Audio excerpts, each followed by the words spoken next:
Global Hindu federation ఒక unique ఒక ప్రాజెక్ట్తో వస్తుంది, ఒక ప్లానింగ్తో, ఒక స్ట్రాటజిక్ ప్లానింగ్తో. అభినవ ఛత్రపతి శివాజీ చంద్రశేఖర్ చౌహాన్జీ గారు మన గ్లోబల్ హిందూ ఫెడరేషన్ చైర్మన్ గారు ఒక అద్భుతమైన కార్యక్రమం. ఇవాళ మనము జగద్గురు శంకరాచార్యుల అనుగ్రహంతో, శివాజీ మహారాజ్ స్ఫూర్తితో, వివేకానంద మోటివేషన్తో, అలాగే ఆంజనేయ స్వామి కృపతో ఒక అద్భుతమైన కార్యక్రమం ముందుకు వెళ్ళబోతుంది. Sivasubramanyam Peddibotla organisation development interface బాగా అద్భుతం. చాలా కంపెనీలు స్కేలింగ్ చేశారు. ఒక అద్భుతమైన కంపెనీలు టర్న్ ఓవర్ కానీ కంపెనీ యొక్క ఎలా ప్లానింగ్ ఉంటుంది కదా, అవన్నీ చేశారు, అద్భుతంగా చేశారు. సో శుభ సాయంత్రం. మాతృభ్యో నమః, పితృభ్యో నమః, గురుభ్యో నమః. సదాశివ సమారంభం వ్యాసశంకర మధ్యమం అస్మదాచార్య పర్యంతం వందే గురు పరంపరం. అపార కరుణాసింధం జ్ఞానం శాంతరూపిణం శ్రీ చంద్రశేఖర గురుం ప్రణమామి ముదాహం. నేను చెప్పడం ద్వారానే మీకు అర్థమైంది నా గురువు. సో సుదీప్ గారికి, చంద్రశేఖర్ చౌహాన్ గారికి ఈ అవకాశం ఇచ్చినందుకు మనస్ఫూర్తిగా ధన్యవాదాలు తెలుపుతున్నాను. కానీ ఈ అవకాశం చాలా ఛాలెంజ్తో కూడుకున్నది. ఇది సాధారణంగా మాట్లాడేది విషయం కాదు. కొన్ని పనులు మనము మైండ్తో చేస్తాము. డబ్బు సంపాదించాలంటే మైండ్తో పనిచేయాలి. సబ్జెక్ట్ మ్యాటర్ ఎక్స్పర్ట్ అయి ఉండాలి ఏదైనా పని చేయాలంటే. కొన్ని పనులు సంబంధ బాంధవ్యాల విషయంలో మనం హృదయాన్ని ఉపయోగించాలి. మనం తల్లి మాట ఎందుకు వింటామంటే హృదయాన్ని ఎవరి పని చేయొద్దురా అంటే మనం ఆగిపోతాం. ఒక వేదవాక్కులాగా ఎందుకు ఆగిపోతామంటే అమ్మ హృదయాన్ని ఉపయోగిస్తుంది. మరి సనాతన ధర్మాన్ని ఉద్ధరించడానికి, సనాతన ధర్మాన్ని నిలబెట్టుకోవడానికి దేంతో పనిచేయాలి అంటే హృదయంతో కాదు, శరీరంతో కాదు, మైండ్తో కాదు, ఆత్మతో పనిచేయాలి. సో మనం ఆత్మశక్తిని ఒక్కసారి తెలుసుకునే ముందు స్వామి వివేకానంద సర్వమత మహాసభల్లో చికాగోలో మాట్లాడిన మాటల్లో మొదటి విషయాన్ని మీరు వినుంటే కనుక అదేంటి అంటే కనుక మన సనాతన ధర్మానికి ఇతర మతాలకి తేడా ఏంటనగా మనం ఆత్మశక్తిని నమ్ముతాం. ఆత్మ అనే దానికి శంకరాచార్యులు వారు విస్పష్టమైన అడ్రస్ చెప్పారు. ఎక్కడ ఉంది? వేర్ ఈజ్ ఆత్మ అంటే దిస్ ఈజ్ ది అడ్రస్ అన్నారు. అన్నమయ, మనోమయ, విజ్ఞానమయ, ఆనందమయ కోశాలకి అతీతంగా ఈ 5 కోశాలకి వెనక ఆత్మ ఉందన్నారు. ఇంకెక్కడుంది అంటే సూక్ష్మ శరీరము, స్థూల శరీరము, సూక్ష్మ శరీరము, కారణ శరీరముకు ఆవల ఉందన్నారు. 3 అవస్థలు, 4 అవస్థలు, జాగ్రత్త అవస్థ, స్వప్న అవస్థ, సుషుప్త అవస్థ, తురీయ అవస్థ, ఈ 4 అవస్థల వెనకాల ఆత్మ ఉందన్నారు. కాబట్టి ఈ ఆత్మ యొక్క అడ్రస్ తెలిసింది కేవలం సనాతన ధర్మానికి మాత్రమే, ప్రపంచంలో ఎవరికీ తెలియదు. ఇప్పుడు మనం ఆ ఆత్మని ఇన్వోక్ చేసి మనం ఈ పని చేయగలిగితే గ్లోబల్ హిందూ ఫెడరేషన్ యొక్క లక్ష్యాలు చాలా సులభంగా నెరవేరుతాయి.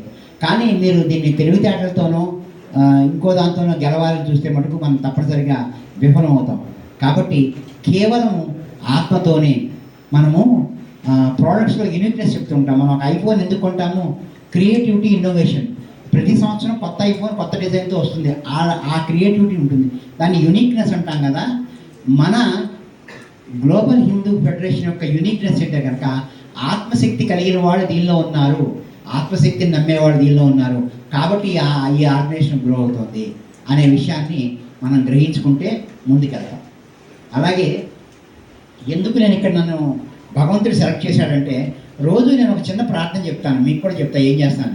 కళ్ళు తెరచంగా నిద్రయంగానే మామూలుగా మనం అనుకుంటాం కదా, కరాగ్రే వస్తే లక్ష్మీకరమ చేసరిస్తే కర్మూరేది గోవింద ప్రభాతే సర్వస్నం సముద్ర వసనేదేవి పర్వతస్థలం మనదే విష్ణుపతి నమస్తుభ్యం పాదస్పర్శ నమస్తే. ఆ తర్వాత ఏమనుకుంటానంటే సనాతన ధర్మం బాగుండాలి అని కోరుకుంటాను, మొదటి కోరిక.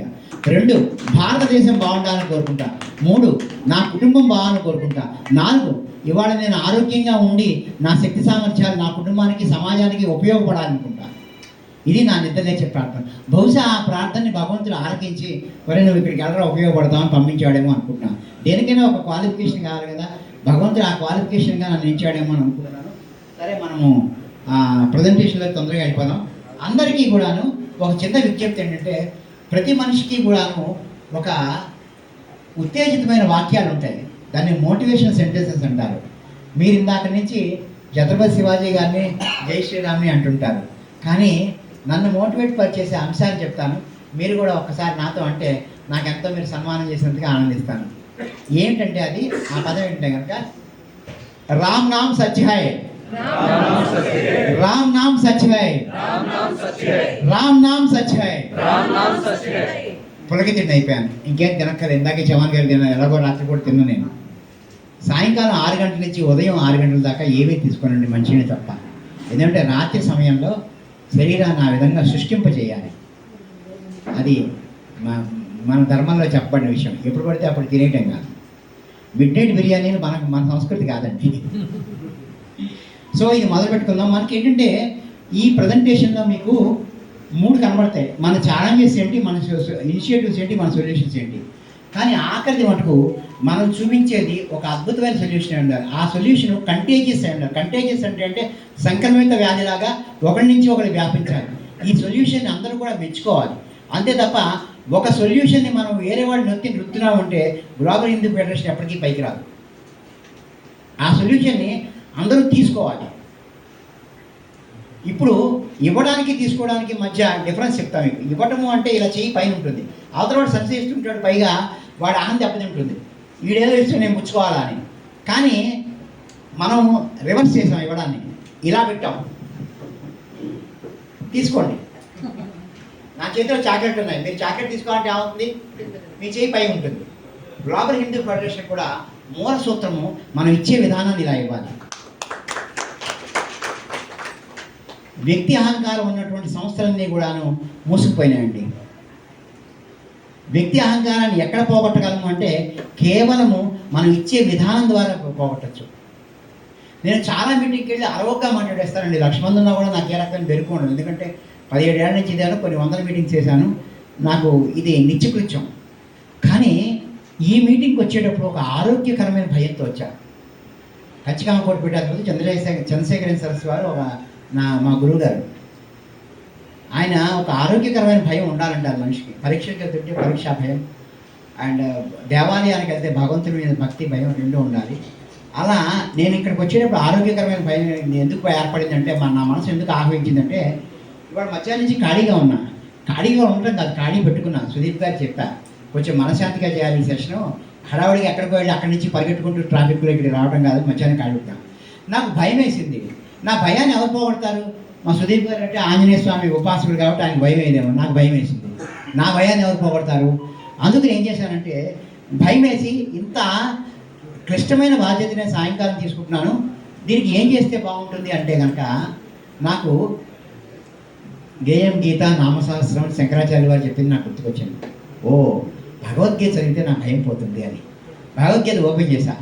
అలవక్క 18 చాప్టర్లు చదివేసి ఇక్కడ వద్దాం అనుకున్నా. కానీ 15 చాప్టర్లు మాత్రమే చదివా. 16 చదివేసరికి నా కస్టమర్ ఒక ఆయన ఒక అర్జెంట్ ప్రాబ్లంలో ఉన్నారు, ఒక 15 నిమిషాలు మీరు ఆన్లైన్లో రావాలి, గూగుల్ మీట్లో ఒక మీటింగ్ అన్నారు. ఆ మీటింగ్ కోసం నేను ఆన్లైన్లోకి వెళ్ళేసరికి సమయాభావం అయిపోయింది, మిగతా 3 చాప్టర్లు చదవలేకపోయాను. సో భగవద్గీతలోని 15 చాప్టర్లు ఆ శ్రీకృష్ణుడే నాకు ప్రేరణ. ఇక్కడ నేను ఎప్పుడు కూడాను ఒకటి నమ్ముతుంటాను, ప్రాప్తకారజ్ఞత అని నమ్ముతుంటాను. సరస్వతీదేవి ఎప్పుడు నా ఎందు ఉంటుందని. మరి ఎప్పుడు ఏ జన్మలో అమ్మవారి ఉపాసన చేశానో నాకు తెలియదు. ఈ జన్మలో అంత పెద్దగా అమ్మవారికి పూజలు చేసి నేను అడగను. కానీ ఒకసారి అమ్మవారికి అని ఉపాసన చేస్తే 10 జన్మల పాటు యొక్క ఉపాసన బలం ఉంటుందని మన దేవీ పురాణం చెప్తుంటుంది. అలాగే ఆ సరస్వతి అమ్మవారి కరుణ వల్ల నాకు ఎన్నో వేదికల మీదకి వెళ్ళిన తర్వాత, ఆ వేదిక మీదకి వెళ్ళిన తర్వాతే ఆ రకమైన తెలివితేటలు ఏదో చిప్పులో పెట్టినట్టు కంప్యూటర్లో అలా వస్తాయి. అది నాకు ఇటువంటి భగవద్కృప ఒకసారి కాదు, 2 సార్లు కాదు, 3 సార్లు కాదు, అనేక సార్లు జరిగింది. సో అందుకనంటే కనుక ఇప్పుడు కూడా అదే మహిమ జరుగుతుందని మనస్ఫూర్తిగా అనుకుంటున్నాను. మూకం కరోతి వాచాలం పంగుం లంఘయతే గిరిం యత్కృపా తవహం వందే పరమానంద మాధవం. మూకం కరోతి వాచాలం అంటే మూగవాడిని మాట్లాడించి చేసే శక్తి. పంగుం లంఘయితే గిరిం, ఒక హ్యాండిక్యాప్డ్ పర్సన్, వికలాంగుణ్ణి గెంతే విధంగా చేసే శక్తి నీలో ఉంది. యత్కృపాతవహం వందే, అటువంటి కృప నాకు కావాలి. ఎందుకు అంటే పరమానంద మాధవం. మాధవి అంటే ఎవరండి? లక్ష్మీదేవి. పరమానంద మాధవం. మాధవిని ఆనందంగా మార్చుకోకపోతే ఆ మాధవి ప్రయోజనం లేదండి. పైసా ఖర్చు పెట్టిన బ్యాంక్ బ్యాలెన్స్ 1 కోటి రూపాయలన్నా ఉపయోగం లేదు. మనము, మా గురుగారు అంటారు, ఆర్జన ఆనంద ఆర్చన కోసమే. మనం ఆర్జన చేసి ఆనందాన్ని అర్చించాలి. అంచేతంటే కనుక మూకం కరోతి వాచాలం పంగం లంఘయతే గిరం యత్కృపాతవహం వందే పరమానంద మాధవం. ఆ సరస్వతి కరుణా కటాక్షాలతోటి ఇది ప్రారంభిద్దాం. ఇదంతా ఎందుకు ఈ డైరెక్ట్గా ప్రజెంటేషన్లోకి వెళ్ళకుండా ఇదంతా ఎందుకు చేశాను అంటే కనుక మళ్ళీ మీకు చెప్తానండి, నేను గ్లోబల్ హిందూ ఫెడరేషన్కి ఏమాత్రం ఉపయోగపడాలన్నా నా వ్యక్తిగత అహంకారం ఆ పరమేశ్వరుడు 100% నిర్మూలించుగాక. ఇది ఈశ్వర వాక్యమై ఉంటేనే మీ మనసుల్లోకి వెళ్తుంది. శివసుబ్రహ్మణ్యం చెప్తున్నాడు అని అంటే కనుక మీ మనసుల్లోకి వెళ్ళదు. కాబట్టి ఆ పరమేశ్వరుడు త్రిశూలంతో సప్తరజస్తమో గుణాలు, త్రిశూలంలో 3 ఉంటాయండి వాడియనివి. ఆ సప్తరజస్తమో గుణాన్ని నాలోంచి పెకలించి సమూలంగా తన యొక్క సంకల్పాన్ని నా హృదయంలో ప్రవేశపెడతాడనేటువంటి ప్రగాఢమైన నమ్మకంతో ప్రారంభిస్తున్నాను. తన్మే మన శివ సంకల్పమస్తు. నా మనసులో శివ సంకల్పము పెంపొందు కాక. సో మన ఛాలెంజెస్ ఏంటి కనుక అవర్ ఛాలెంజెస్ ఆర్ న్యూమరస్. మనకి చాలా ఛాలెంజెస్ ఉన్నాయి, కానీ మనకున్న టైం కన్స్ట్రెయింట్ ఈ 1.5 to 2 hours మనము డిస్కస్ చేద్దాము మేజర్ ఛాలెంజెస్ని. అయితే మీ అందరికీ నేను ఒక మాట ఇస్తాను, నాకు ఎప్పుడు ఇచ్చిన సమయం కంటే ఎక్కువ ఏ మీటింగ్లోనూ ఎక్కువ తీసుకుని దాఖలాలు లేవు. ఎందుకంటే నేను సమయపాలన విషయంలో నేను భయపడతాను. పళ్ళు సమయం పాము వంటిది, కానీ పళ్ళు సమయం తాచుపాము వంటిది. కాబట్టి మీ సమయాన్ని నేను చర్చకి నాకు భయం. కాబట్టి ఖచ్చితంగా ఉన్న సమయంలోనే ముగిస్తాను, మీరు భయపడకండి. సో ఈ ఛాలెంజెస్ని మనము okay. So first top 10 challenges అండి మన ముందున్నవి. No globally accepted authentic organization that help Hindus all over the world. హిందూకు సంబంధించినంత వరకు ఒక అథెంటిక్ ఆర్గనైజేషన్ ప్రపంచవ్యాప్తంగా ఏదీ లేదు. ప్రతి వాళ్ళు కొంత పాక్షికమైన పని చేసి మేము వీఆర్ రిప్రజెంటేటివ్స్ ఆఫ్ హిందూ అంటున్నారు. కానే కాదు. ఎందుకు అంటే సర్వము అటు వేదాలకు సంబంధించినవి, ఇటు రిలీజియస్ మేనేజ్మెంటు, ఇటు టెంపుల్ మేనేజ్మెంటు, ఆశ్రమం మేనేజ్మెంటు, సర్వీస్ మేనేజ్మెంటు, ఇలా అనేకమైన విషయాల్ని అడ్రస్ చేయగలిగి ఒక అథెంటిక్ గ్లోబల్ ఆర్గనైజేషన్ ఏమీ లేదు. ఇది మనకున్నటువంటి లోటు, ఇంగ్లీష్లో డెఫిషియన్సీ అంటాం. ఈ లోటుని మనం పూడ్చడానికి చేసే ప్రయత్నం ఏంటో తర్వాత తెలుసుకుందాం. మన ఛాలెంజ్ ఇది. రెండో challenge, no structured preventive mechanism to stop religious conversions. ఈ రిలీజియస్ కన్వర్షన్స్ని ఆఫ్ చేయడానికి, వేరే మతంలోకి వెళ్ళిన ఆఫ్ చేయడానికి మనకు ఒక రకమైనటువంటి ప్రివెంటివ్ మెకానిజం లేదు. ఇప్పుడు నేనేమంటానంటే గ్లోబల్ ఒక సమస్యకి పరిష్కారం చెప్తాను, మీరు అనుకోవద్దు, మీరు అందరూ మాట్లాడిన పరిష్కారం నిర్ణయించుకోవచ్చు. కానీ నేను ఒకటే ఏమంటానంటే, నేను ఇంట్లోంచి బయటకు వెళ్ళానండి, మా ఆవిడ మీద కోపంతోనో మా అమ్మాయి మీద కోపంతోనో ఇంట్లోంచి బయటకు వెళ్ళాను. మళ్ళీ సాయంకాలం కల్లా కోపం పోయింది, ఇంటికి వచ్చేసాను. మా ఆవిడ నన్ను రాణిస్తుందా రానివ్వదా? రాణిస్తుంది. మా అమ్మాయి నన్ను రాణిస్తుందా రాణిస్తుందా? అదే. అందుకని ఇతర మతాల్లోకి వెళ్ళిన వాళ్ళకి నేను ఏమంటున్నానంటే కనుక, అయ్యా ఏ పూజా పురస్కారం రిచువల్ అక్కర్లేదు, మీరు మీ ఇంటికి వెనక్కి వస్తారు, దాని పర్మిషన్ అక్కర్లా, తలుపులు తెరుచున్నారు రండి అంటే. మనకి బాప్తిజం లాంటి ఎటువంటి ప్రక్రియ అక్కర్లేదండి వెనక్కి రావడానికి. నువ్వు మీ అమ్మ నాన్న దగ్గరికి వెళ్తున్నావు, నేను మా ఇంటికి వెళ్తున్నా, మళ్ళీ ఎవరు పర్మిషన్ తీసుకోవాలి? ఎవరి పర్మిషన్ అక్కర్లా.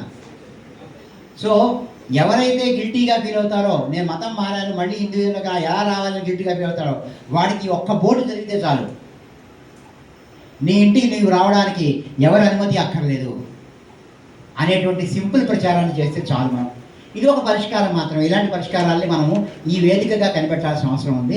జస్ట్ ఎగ్జాంపుల్ ఇచ్చాను, ఇది ఒక ఛాలెంజ్ మనకి. రెండోది, no censor on media who are humiliating Hindu sentiments, rituals in etiquette. మన హిందూ సాంప్రదాయాల్ని, పద్ధతుల్ని, ఆచారాల్ని, మన ఆహారాన్ని కించపరిచేటువంటి ఓటీటీ ప్లాట్ఫామ్స్ కానీ, సినిమాలు కానీ, సీరియల్స్ కానీ, వాటన్నింటిలో కూడాను మనకంటూ ఒక టీం ఉండి, డిజిటల్ టీం ఉండి, దాన్ని బ్రాడ్కాస్టింగ్ సొసైటీ ఆఫ్ ఇండియా వాళ్ళకి నిరంతరాయంగా కంప్లైంట్ చేస్తూ ఒక ట్రాకర్ మెయింటైన్ చేస్తే ఒక్కడికి భయం వస్తుంది. రామకృష్ణ పరమహంస చెప్పినట్టు, పాము కాటెక్కర్లేదండి, బొస కొడితే భయపడతాం. కానీ ఈరోజు బొస కొట్టడం కూడా మనం చేయడం లేదు. అరే నువ్వు హిందూ కంటెంట్ మీద పిచ్చి వేషాలు వేస్తున్నావు, జాగ్రత్తగా ఉండు అని ఒక మెయిల్ పంపించేటువంటి వ్యవస్థ ఒకటి మనకు ఉండాలి. Next, increased commercial activity around temples spoiling spiritual atmosphere.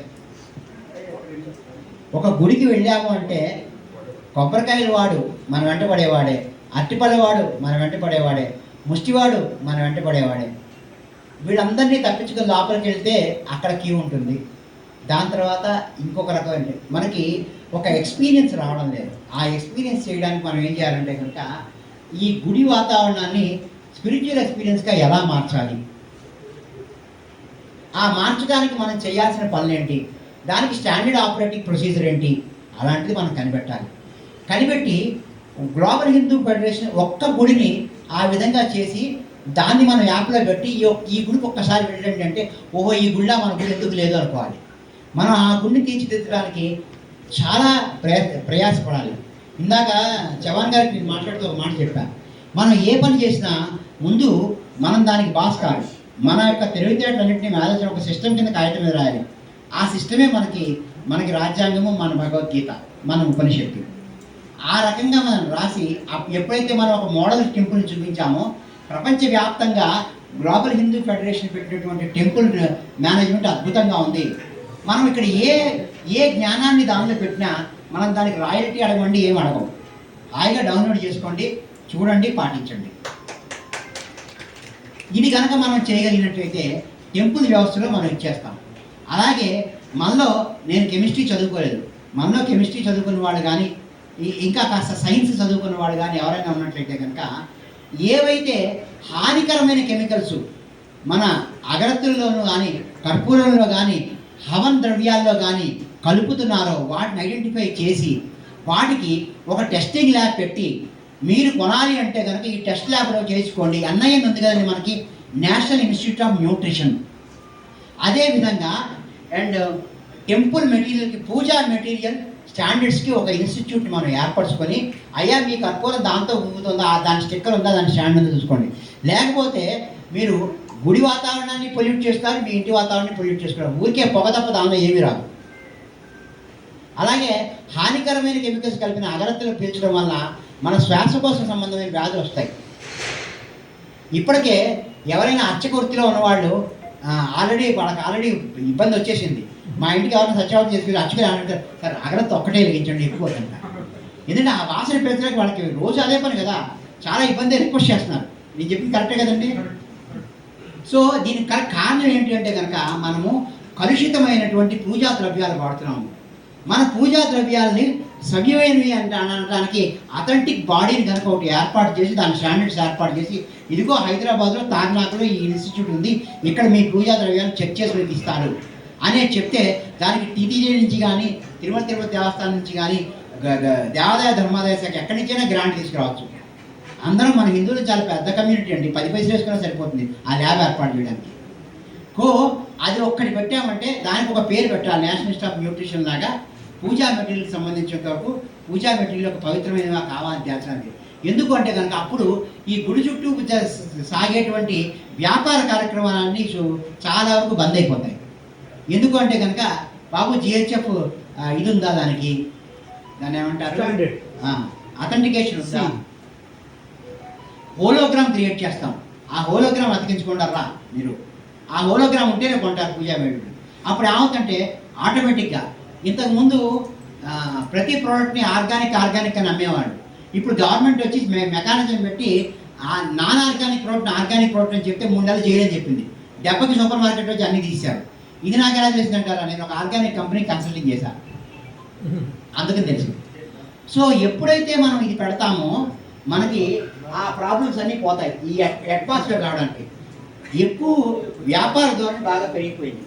పైగా గుడి బయట ఎవరో ఒక ఆవిడ ఆవును పెట్టి కూర్చుంటుంది. మనకు ఆవుడినే భక్తి మీద మనం ఎన్కాష్ చేసుకోవడానికి. ఎన్ని రకాలుగా ఒక గుడికి వెళ్తుంటే గుడి చుట్టూ ఎంత వ్యాపారం జరుగుతుందో మీరు గమనించినట్లయితే ఈ వ్యాపారాన్ని మనం వీడియో రూపంలో కానీ ఆడియో రూపంలో కానీ ఇన్స్టాగ్రామ్లో ఉండే షార్ట్స్ రూపంలో కానీ మన గ్లోబల్ హిందూ ఫెడరేషన్లో పెడితే జనాల్లో అవగాహన వస్తుందంటారా రాదంటారా? So no central certification validation body for Veda and other related scholars like all India council for Vedic education.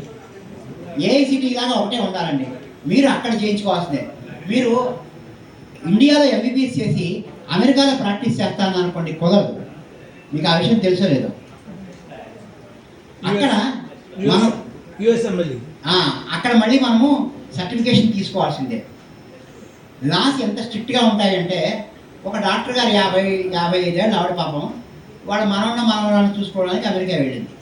వెళ్తే పక్కింటి ఆవిడ ఏదో పని మీద వెళ్తూ అమ్మ అత్తయ్య గారు మా మా అమ్మాయిని కూడా చూస్తారా కాసేపు, నేను సాయంకాలం దాకా పని మీద బయటకు వెళ్తున్నా అంటే, పర్లేదమ్మా మా మనవరాలతో మీ అమ్మాయి ఆడుకుంటుంది, నేను చూసుకుంటారే, నేను ఇంట్లోనే ఉన్నా కదా అని ఆడుకుంటుంది. ఈ పక్కింటి అమ్మాయికి ఏం జరిగిందంటే ఆ అమ్మాయి అమెరికాలో పుట్టింది కాబట్టి అమెరికన్ పాస్పోర్ట్ ఉంది. ఆ అమ్మాయికి కడుపులో నొప్పి వచ్చి ఈ అన్నం పెడుతుంటే వాంతి అయింది. ఆ వాంతి కోసం ఈవిడ ఏం చేస్తుంటే ఈవిడ ఆల్రెడీ డాక్టర్ కదా, ఇండియా నుంచి తెచ్చుకుని ఒక మందు టక్కుని వేసింది. కొంత కంట్రోల్ అయింది, కొంత కంట్రోల్ కాదు. సాయంకాలం వాళ్ళ అమ్మ హాస్పిటల్ తీసుకెళ్ళింది. ఏమైనా మంది వేశారంటే మా పక్కింట్లో ఒక డాక్టర్తో ఒక మంది వేశాను. ఆవిడ పిలవండి అన్నారు. ఏ మంది వేసాము? ఈ మంది వేశాను. నువ్వు ఎవరు అంటే డాక్టర్ని అంటే, వెంటనే అమెరికాలో హాస్పిటల్లో డాక్టర్ గారు పోలీసులకు ఫోన్ చేసి ఈమెను అరెస్ట్ చేయించాడు. ఈ అమ్మాయి మా అమెరికన్ సిటిజను, నువ్వు ఎక్కడ ఇండియాలో డాక్టర్ చదువుకున్నావు, ఇక్కడ నీకు గుర్తింపు లేదు, మందు ఎలా ఇస్తావని మీరు చెప్తే నమ్మని ఆవిడకి 14 ఏళ్ళు జైలు వేశాడు. ఇప్పటికే జైల్లోనే ఉంది. సో మనం ఏంటంటే కనుక ఎవరైనా వచ్చినా, అర్చకులు వచ్చినా, ఎవరు వచ్చినా, ఏం చదివినా, అయ్యా నేను కరీంనగర్ వేద పాఠశాలలో చదువుకున్నాను, నేను మా గురువుగారి దగ్గర చదువుకున్నాను, ఎక్కడన్నా చదువుకో ఇబ్బంది లేదు, కానీ ఆల్ ఇండియా కౌన్సిల్ ఫర్ వేద ఎడ్యుకేషన్కి వెళ్ళి అక్కడ ఒక అసెస్మెంట్ టెస్ట్ పాస్ అయ్యి మీరు ఒక సర్టిఫికేట్ తెచ్చుకోండి, ఆన్లైన్లో కానీ ఆఫ్లైన్లో కానీ. That is authentic for all India. ఒకటే దాని టెస్టింగ్ మెథడ్స్ అన్నీ కూడా మనం పెట్టేస్తాం. ఎలా పెడతాము? దాన్ని దేవనాగరి లిపిలో పెడతాము, ఇంగ్లీష్లో పెడతాము. ఇవి కాకుండా స్థానిక భాషల్లో ఆడియో రూపంలో పెడతాం. తెలుగు అని నొక్కంగానే అయ్యా మీరు దేనికి స్మార్తానికి పరీక్ష హాజరవుదాం అనుకుంటున్నారా, ఈ క్రింద నియమాలు పాటించండి, 1 2 3 4 5 చెప్పేస్తుంది ఆడియో మొత్తం. దాన్ని చూసి మీరు టెస్ట్ అటెండ్ అయితే మీరు ఆల్ ఇండియా కౌన్సిల్ ఫర్ వేద ఎడ్యుకేషన్ నుంచి వచ్చిన వాళ్ళు అవుతారు. లేకపోతే మా ఇంటికి వచ్చిన పురోహితుడికి సరైన అర్హతలు ఉన్నాయా లేదా అని నేను ఏ రకంగా చెక్ చేస్తానో చెక్ చేయట్లా. కానీ చమాన్ గారి కంపెనీలో ఆఫీస్ బాయ్ ఉద్యోగం చేయడానికి వచ్చినా అక్కడ సర్టిఫికేట్ చెక్ చేసేందుకు ఒక మనిషి ఉంటారు. 10th ఫెయిల్ అయ్యాను సార్ అంటే ఆ ఫెయిల్ అయిన సర్టిఫికేట్ తీసుకురారంటారు. అంటారా అనరా? అంటారు. మరి మన ఇంటికి వచ్చే పురోహితుడికి నేను వేదం చదువుకున్నానండి అంటే, ఎక్కడ చదువుకున్నారండి నమస్కారం పెడుతున్నాం తప్ప వేరే అథెంటికేషన్ మనం అడగలేకపోతున్నాం. Are you getting my point? నేను వాడిని చిన్నపరచట్లేదండి, పెద్దపరచట్లేదు, కేవలము ఒక అసెస్మెంట్ చేయడం. ఈవెన్ ఈ డాక్టర్ గారు కూడా అమెరికాలో ప్రవేశించగానే ఆవిడ ఒక సర్టిఫికేషన్ అసెస్మెంట్ పాస్ అయి ఉంటే అమెరికాలో హాయిగా మన పక్కింటి మనరాలు కాదు ఎవరికైనా వైద్యం చేయొచ్చు. అది చేయకుండా అటెంప్ట్ చేసింది కాబట్టి ప్రాబ్లం వచ్చింది. మనం దీన్ని కంపల్సరీగా దాని విధి విధానాన్ని మనం పెట్టి ఆ విధి విధానాల ద్వారా అందరూ అట్రాక్ట్ అయితే మనకి మనం ఏం చేయాలి అంటే మనం ప్రతిదానికి కూడాను జంప్ అయి దూకూడదు. ఇవి మనం విధి విధానాలు అనుకుంటున్నాం, మీరు కూడా మీ విధి విధానాలు జోడించండి అంటే జోడించిన దాన్ని డ్రాఫ్ట్ డాక్యుమెంట్ అంటారు. ఆ డ్రాఫ్ట్ డాక్యుమెంట్ని మన గ్లోబల్ హిందూ ఫెడరేషన్ యాప్లో పెడితే దానికి ఓటింగ్ వస్తే దాని ప్రకారం ముందుకెళ్తాం. రేపొద్దున ప్రభుత్వాన్ని కన్విన్స్ చేయడానికి కూడా మా యాప్లో దీనికి ఇన్ని 1,00,000 ఓట్లు వచ్చాయండి, దీన్ని మీరు ముందుకు తీసుకెళ్ళాలి అని చెప్పచ్చు. మనం మద్దతు ఎలా కూడగట్టాలంటే మనము రాసేటువంటి విధి విధానాలు అంత పక్కాగా ఉండాలి. ఎందుకు ఆల్ ఇండియా కౌన్సిల్ ఫర్ వేద ఎడ్యుకేషన్ ఇది అవసరం అంటే కనుక మనకి ఇంటికి వచ్చేవాళ్ళు ఏం చదువుకున్నారు, అసలు నేను దేన్ని బట్టి ఇవ్వాలి. స్మార్తం చదువుకున్న పురోహితుడికి ఒక దక్షిణ ఇవ్వాలి, వేదం చదువుకునే వాడికి ఒక దక్షిణ ఇవ్వాలి, 4 వేదాలు చదివిన వాడికి ఇంకొక దక్షిణ ఇవ్వాలి. నేను ఎలా గుర్తుపట్టగలను? అందరూ పనిచేసుకునే వస్తారు, అందరూ పిల్లలు పెట్టుకునే వస్తారు, అందరూ కొండరీకం పెట్టుకునే వస్తారు. నేను ఎలా గుర్తుపట్టాను? Is it not my problem? దీన్ని మనం అడ్రస్ చేసామా చేయాలా? Next, no standard operating procedure for temple administration. పొద్దున ఒక రకంగా పూజ చేస్తారు, మధ్యాహ్నం ఒక రకంగా పూజ చేస్తారు, సాయంకాలం ఒక రకంగా పూజ చేస్తారు. అందరూ అన్ని గోళ్ళలో కాదండి, నేను విమర్శించట్లేదు, కొన్ని గోళ్ళలో. ఎందుకు ఇలా ఉంటుంది అంటే ఇలాగే చేయాలి. కానీ పురోహితుడు కూడా, పూజారి కూడా మానవ మాత్రుడు అండి. ఆయనకు కూడా ఫ్యాటిక్ ఉంటుంది. ఫ్యాటిక్ అంటే అలసిపోవడం ఉంటుంది. అందుకని ఏం చేయాలంటే టెంపుల్ అడ్మినిస్ట్రేషన్లో పూజా టైమింగ్స్ స్ట్రిక్ట్గా పాటించాలి. నీకు ఎప్పుడు మూడు వస్తే అప్పుడు టికెట్ కొనుక్కుని నాకు ఇప్పుడు సహస్రనామం చేయంటే కుదరదు. సహస్రనామం పొద్దున సాయంకాలం చేస్తారు అంతే. నీకు సహస్రనామం చేయించుకుంటే 6ంటికి రా, ఉదయం 7ంటికి రా, సాయంకాలం 6ంటికి రా, మధ్యలో కుదరదు. కానీ ఇప్పుడు మన దేవాదాయ ధర్మాదాయ శాఖ వాళ్ళు ఆదాయాన్ని బాగా మరిగిపోయి ఎప్పుడు మీరు సహస్రనామం టికెట్ కొనుక్కుంటే అప్పుడు ఆయన ఏం చేస్తాడు, రోజుకి 10 సహస్రనామాలు వస్తుంటే మొదలు పెడతాడు, మొదటి 10 లాస్ట్ 10 చదువుతాడు అయిపోతుంది. అంతకంటే ఎక్కువ చదివినా వాడు నుంచోలేడు. కాబట్టి మనమే డీవియేట్ చేసుకోవడానికి కారణం అంటే కనుక మనము ఆర్జిత సేవా టికెట్లని విచ్చలవిడిగా కౌంటర్లో అమ్మడమే. ఇది కుదరదు, ఇది మీరు అంగీకరిస్తున్నారా, అంగీకరించడం లేదా అని ఒక ఓటింగ్ పెడదాం. ఇది నేను అనుకునే standard operating procedure for temple administration. దాని తర్వాత no authentic digital platform for learning rituals practices yoga meditation. నేను యోగా చేయాలంటే రామ్దేవ్ బాబా గారు తిట్టుకోవాలా, మా పక్కింటి ఆవిడ ఫాలో అవ్వాలా, ఎదురింటి యోగా టీచర్ని ఫాలో అవ్వాలా, ఎక్కడికి వెళ్ళాలి?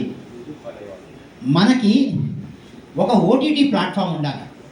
ఆ ఓటీటీ ప్లాట్ఫామ్లో మనకి యోగా మీద, మెడిటేషన్ మీద, మన రిచువల్స్ మీద, మన ప్రాక్టీసెస్ మీద, మన యొక్క సందేహాల మీద అక్కడ ఒక నిఘంటువు లాగా, అంటే మనం అంటాం కదండి, ఒక దాన్ని ఏమంటారు, ఒక డిక్షనరీ లాగా దాన్ని మనము పెట్టుకోవాలి. అప్పుడు ఆ ఓటీటీ ప్లాట్ఫామ్కి వెళ్ళి ఇచ్చేస్తారు. ఈ మధ్యకాలంలో ఒక మహానుభావుడు నా దగ్గరికి వచ్చాడు, ఆంధ్రదేశం నుంచి వచ్చి, నేను చంద్రబాబు నాయుడు గారిని కలుస్తానంటే ఒక యునిక్ ఐడియా ఉంది, కానీ నాకు తెలుగులో మాత్రమే తెలుసు, నేను ఐడియా చెప్పాను, మీరు దాన్ని అంతా ఇంగ్లీష్లో రాసి పెడతారా అని తీసుకుంటాను. సరే బాబు రాసి పెడతాను, నా ఎదురుకుండా కూర్చొని తెలుగులో పుంకాలుగా చెప్పి నేను వెంటనే ఇంగ్లీష్లో మార్చి పెడతాను, ఒక 10,000 అన్నాను, రాసి పెట్టా. ఆయన ఏం చెప్పాడంటే ఒక అద్భుతమైన ఐడియా చెప్పాడు. మొత్తం ఫార్మర్స్ అందరికీ ఒక ఓటీటీ ప్లాట్ఫామ్ ఉండాలి అని చెప్పాడు. నాకు చాలా నచ్చింది. డ్యూరింగ్ ఫార్మింగ్, ఆఫ్టర్ ఫార్మింగ్, భూమి దున్నే దగ్గర నుంచి పంట అమ్మేదాకా ప్రతి స్టేజ్లోనూ ఫార్మర్కి చదువుకోబోయినా బొమ్మను గుర్తుపెట్టి ఆ బొమ్మను నొక్కితే, ఆ వరి బొమ్మ నొక్కితే వరి బొమ్మలో తెగుళ్ళ గురించి వచ్చేస్తుంది. అలాగా ఒక ప్లాట్ఫామ్ని ఏర్పాటు చేయాలి. దానికోసం నాకు ఫండ్స్ అక్కర్లేదు, కానీ రాష్ట్ర ప్రభుత్వ సహకారంతో చేస్తున్నాం అంటే విలువ ఉంటుంది. నేను ప్రైవేట్ వ్యక్తుల దగ్గర నుంచి ఫండ్ తెచ్చుకోగలను. శివగారు నాకు ఇంగ్లీష్ రాదు, దీన్ని మొత్తం ఒక అద్భుతమైన ప్రపోజల్ లాగా గవర్నమెంట్ ఆఫ్ ఆంధ్రప్రదేశ్ సబ్మిట్ చేయడానికి నాకు రాసి పెట్టండి అంటే తప్పనిసరిగా రాసి పెడతాను. రాసి పెట్టా. ఆయన బాబు గారిని కలవడానికి వెళ్ళాడు. ఆ తర్వాత ఏం జరిగిందో నాకు తెలియదు, మళ్ళీ కలవలేదు. అలాగే మన డిజిటల్ ప్లాట్ఫామ్ ఏది? ఒకే ఒక డిజిటల్ ప్లాట్ఫామ్, అన్నిటికీ ఆన్సర్ ఉండాలి దానిలో. మీరు ఏది అడిగినా అక్కడ సర్చ్ బటన్లో మన కొట్టక్కల్లా స్పీకర్ ఆన్ చేసి నాకు సత్యనారాయణతో 3వ కథ అంటే 3వ కథ వచ్చేయాలట.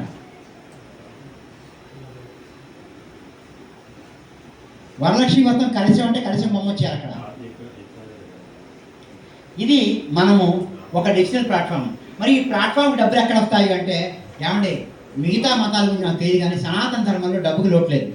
ఎందుకంటే మనము ఎంత శక్తి అండి మంది.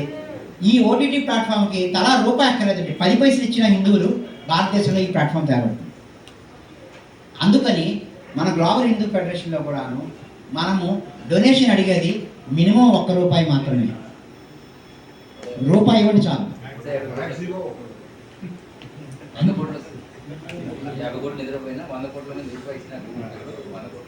సో ఈ డిజిటల్ ప్లాట్ఫామ్ని మనం కనుక పెట్టినట్టయితే మనము ఈ ప్లాట్ఫామ్ మొత్తం తయారు చేయగల మిగతా వాటి బొమ్మలు పెట్టి, మనం ఇంగ్లీష్లో అంటాం కదా సైట్ అండర్ కన్స్ట్రక్షన్ అనే పదం రాస్తాం కదా, అలా రాసి ఒక్కటి మటుకు చిన్నది మటుకు సమగ్రంగా చేస్తే మిగతా ఎంత సమగ్రంగా చేయాలంటే దీనికి ఫండ్స్ కావాలా, అందరూ తలా రూపాయి ఉంటే తలా 5 పైసలు అంటే ఇస్తారు.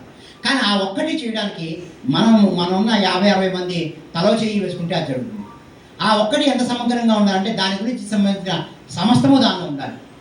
అది దేంతో ప్రారంభించాలి అంటే నేను ముందే మీకు సబ్జెక్ట్ ఇచ్చేస్తాను. వినాయక వ్రతం గురించి స్టార్ట్ చేద్దాం. వినాయక వ్రతం గురించి అన్ని ఫ్రీక్వెంట్లీ ఆస్క్డ్ క్వశ్చన్స్ దానిలో ఉంటాయి. వ్రతం ఎలా చేయాలో దానిలో ఉంటుంది, వీడియో దానిలో ఉంటుంది, దానికి సంబంధించిన కథ దానిలో ఉంటుంది, కథ మల్టీలింగాలుగా ఉంటుంది. వినాయక వ్రత కల్పం గురించి ఒక మహారాష్ట్రియన్ కానీ, ఒక గుజరాత్ పర్సన్ కానీ, ఒక తెలుగువాడు కానీ, ఒక తమిళన్ కానీ ఎవరు వచ్చినా దాన్ని చూడాలంటే అందులో అంతా ఉంటుంది. మనం ప్రతిదీ వినాయకుడితో మొదలు పెడతాం కదండి, దీన్ని కూడా వినాయకుడితో అనమాట. మన ఓటీటీ ప్లాట్ఫామ్లో మీరు వినాయకుడిని చూసారా, అలా అన్నీ కావాలంటే డబ్బు కావాలి కదా, మీరు గ్లోబల్ హిందూ ఫెడరేషన్ ₹1 పంపించండి అని అడగచ్చు. కానీ ప్రతి పనిలోనూ ఒక్క చిన్న పని మనం ఎంతో ఉదాత్తంగా చేయాలి. చెప్పాక ఇందాక మైండ్తో కాదు, దీంతో కాదు, ఆత్మశక్తితో చేయాలి. చేస్తే అది అందరినీ అట్రాక్ట్ చేయాలి. నేను ఊహించుకుంటున్న ప్లాట్ఫామ్ ఆ విధంగా ఉండబోతోంది. ఆ ప్లాట్ఫామ్ ఒక్కదాన్నే ఫాలో అవ్వాలి, వేరే దాన్ని చూడకూడదు. మీరు ₹300 టికెట్ బుక్ చేసుకోవాలంటే తిరుపతి దేవస్థానం వాళ్ళ అధికృతమైన వెబ్సైట్కి వెళ్తారా, నకిలీ వెబ్సైట్కి వెళ్తారా? వెళ్ళరుగా. ఇది కూడా అంతే. ఏదన్నా హిందూకి సంబంధించి వెతకాలి అంటే సనాతన ధర్మానికి గ్లోబల్ హిందూ ఫెడరేషన్ యాప్ వెతకండి రా, అందులో కరెక్ట్గా ఉంటుంది అనే నమ్మకం మనని కలిగించిన నాడు అందరూ వస్తారండి, వెనకపడతారు మన వెనకాల. మనం చిన్న పనులు అండి, పెద్ద పనులు చేయగల. చిన్న పనులు చేయాలి, చాలా కరెక్ట్గా చేయాలి, చాలా ప్రొఫెషనల్గా చేయాలి, చాలా పద్ధతిగా చేయాలి. ఆ చిన్న పనులే పెద్దవాటిని అట్రాక్ట్ చేస్తాయి. దాని తర్వాత no forum to content new forms of gods and gods that are created by some gurus. ఈ మధ్యకాలంలో గురువుస్ నేర్పించే అది సభాముఖంగా చెప్పలేదండి, నా బలహీనత మీరు అందరూ మనం క్షమించాలి సోదర సోదరీమణులారా. కొంతమంది గురువులు మన ముక్కోటి దేవతల్లో లేని వాళ్ళని ఒక ఇద్దరు చేరుస్తారు. వాడిని ముక్కోటి ఒకటి అనుకోవాలా, ముక్కోటి రెండు అనుకోవాలా, నాకు అర్థం కావట్లా. అయ్యా ఈ దేవతల ప్రస్తావన పురాణాల్లో ఉందా, ఉపనిషత్తుల్లో ఉందా, రామాయణ భాగవతాల్లో ఉందా, మహాభారతంలో ఉందా, ఎక్కడ ఉంది స్వామి అంటే ఏం లేదు, మా గురుగారు చెప్పారు ఈ దేవతని ఇలా పూజిస్తాం, ఇలా కట్టమన్నాడు, పెట్టాను మా గురుగారు. ఇది పిచ్చి కాకపోతే ఇంకోటి ఏంటండి? సో మనం ఏదైనా వార్త వస్తే, కరోనా సమయంలో మీకు గుర్తుందా అండి, మనందరూ కరోనా నుంచి బయటకు వచ్చిన వాళ్ళమే కదా. కరోనా సమయంలో ఏదో కరోనా గురించి రాంగ్ న్యూస్ వస్తే గవర్నమెంట్ ఒక ఫ్యాక్ట్ చెక్ అని ఒక వెబ్సైట్ పెట్టింది. దానిలో తీసుకెళ్ళి ఇది పేస్ట్ చేస్తే ఇది ఫేక్ న్యూస్ అని చెప్పేసి వెంటనే ఫ్యాక్ట్ చెక్ వెబ్సైట్. అలాగే బలానా దేవత గురించి, బలానా ఉపాసన గురించి ఎవరైనా కొత్తగా ప్రచారం చేస్తుంటే గ్లోబల్ హిందూ ఫెడరేషన్లో ఒక్క లింక్ పెట్టండి, ఫ్యాక్ట్ చెక్, ఇదంతా బోగస్, ఏమీ లేదు, ఇది హిందూ సమాజం హర్షించేది కాదు, ఎవరో ప్రచారం చేస్తారు, మీరు దీనివల్ల పడకండి అని చెప్పారు. ఆ ఫ్యాక్ట్ చెక్ పెడితే చాలు. ఈ ఫ్యాక్ట్ చెక్కి చాలామంది కంట్రిబ్యూట్ చేసేవాళ్ళు ఉంటారు. ఇది లేకపోవడం వల్ల ఏం జరిగిందంటే కనుక, తెలుగులో ఒక సామెత ఉందండి, తాను వరచిందే రంభ, తాను మునిగిందే గంగ. కొంత గురువులు నేను చెప్పిందే స్తోత్రం, నేను చెప్పిందే పూజ, నేను చెప్పినదే దేవుడు, నేను సృష్టించిన వాడే దేవుడు. దేవుడిని ఆయన సృష్టించడం ఏంటండి? మనకు ముక్కోటి దేవతలు ఉన్నారు, మనకి స్తోత్రాలు ఉన్నాయి, మనకు అన్నీ ఉన్నాయి, మనకు ఒక వ్యవస్థ ఉంది. కొత్తగా వాడు ఉంటారు. ఈ కొత్తగా దేవుడిని సృష్టించిన వాళ్ళు ఎవరో మీ అందరికీ తెలుసు, దయచేసి ఎవరో నన్ను అడగండి. బాగుందండి. ఆ గురువుని కొలిచే వాళ్ళందరినీ నేను అవమానపరిచేట్టుంది. మా అమ్మవారికి నేను ఒక మాట ఇచ్చాను, అమ్మ నేను ఎవ్వరిని నొప్పింపక జాగ్రత్తగా ఈ 2 గంటలు నా చేత పలికించు తల్లి అని ఆవిడ దండం పెట్టుకున్నాను. చెప్పాగా మీకు, నాకు ఏ ఫోరంలోనే మాట్లాడాలంటే భయం రాదండి. ఇక్కడ మటుకు ఒక భయం వచ్చిందంటే, ఇక్కడ నాకు పెద్ద గురుదర బాజీ వచ్చాడు.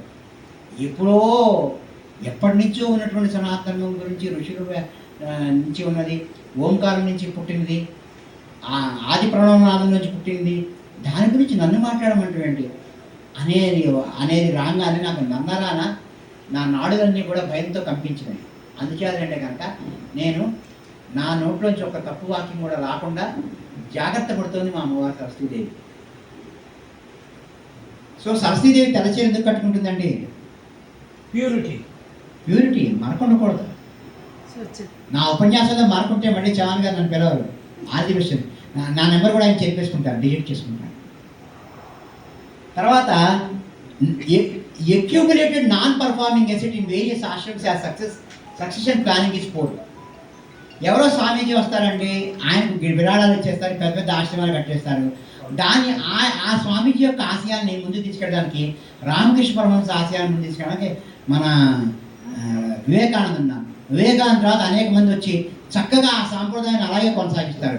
ఇప్పుడు రామకృష్ణ పరమహంస మఠంలో ఎక్కడాను నాన్ పర్ఫార్మింగ్ ఎసెట్స్ లేవు. నేను ఇక్కడ ఉదాహరణ ఖచ్చితంగా చెప్పదలుచుకున్నాను, ఎందుకంటే భారత్ సేవాశ్రమం అని ఉంటుంది, మీకు లోయర్ ట్యాంక్మెంట్ రోడ్లో మీరు చూసే ఉంటారు.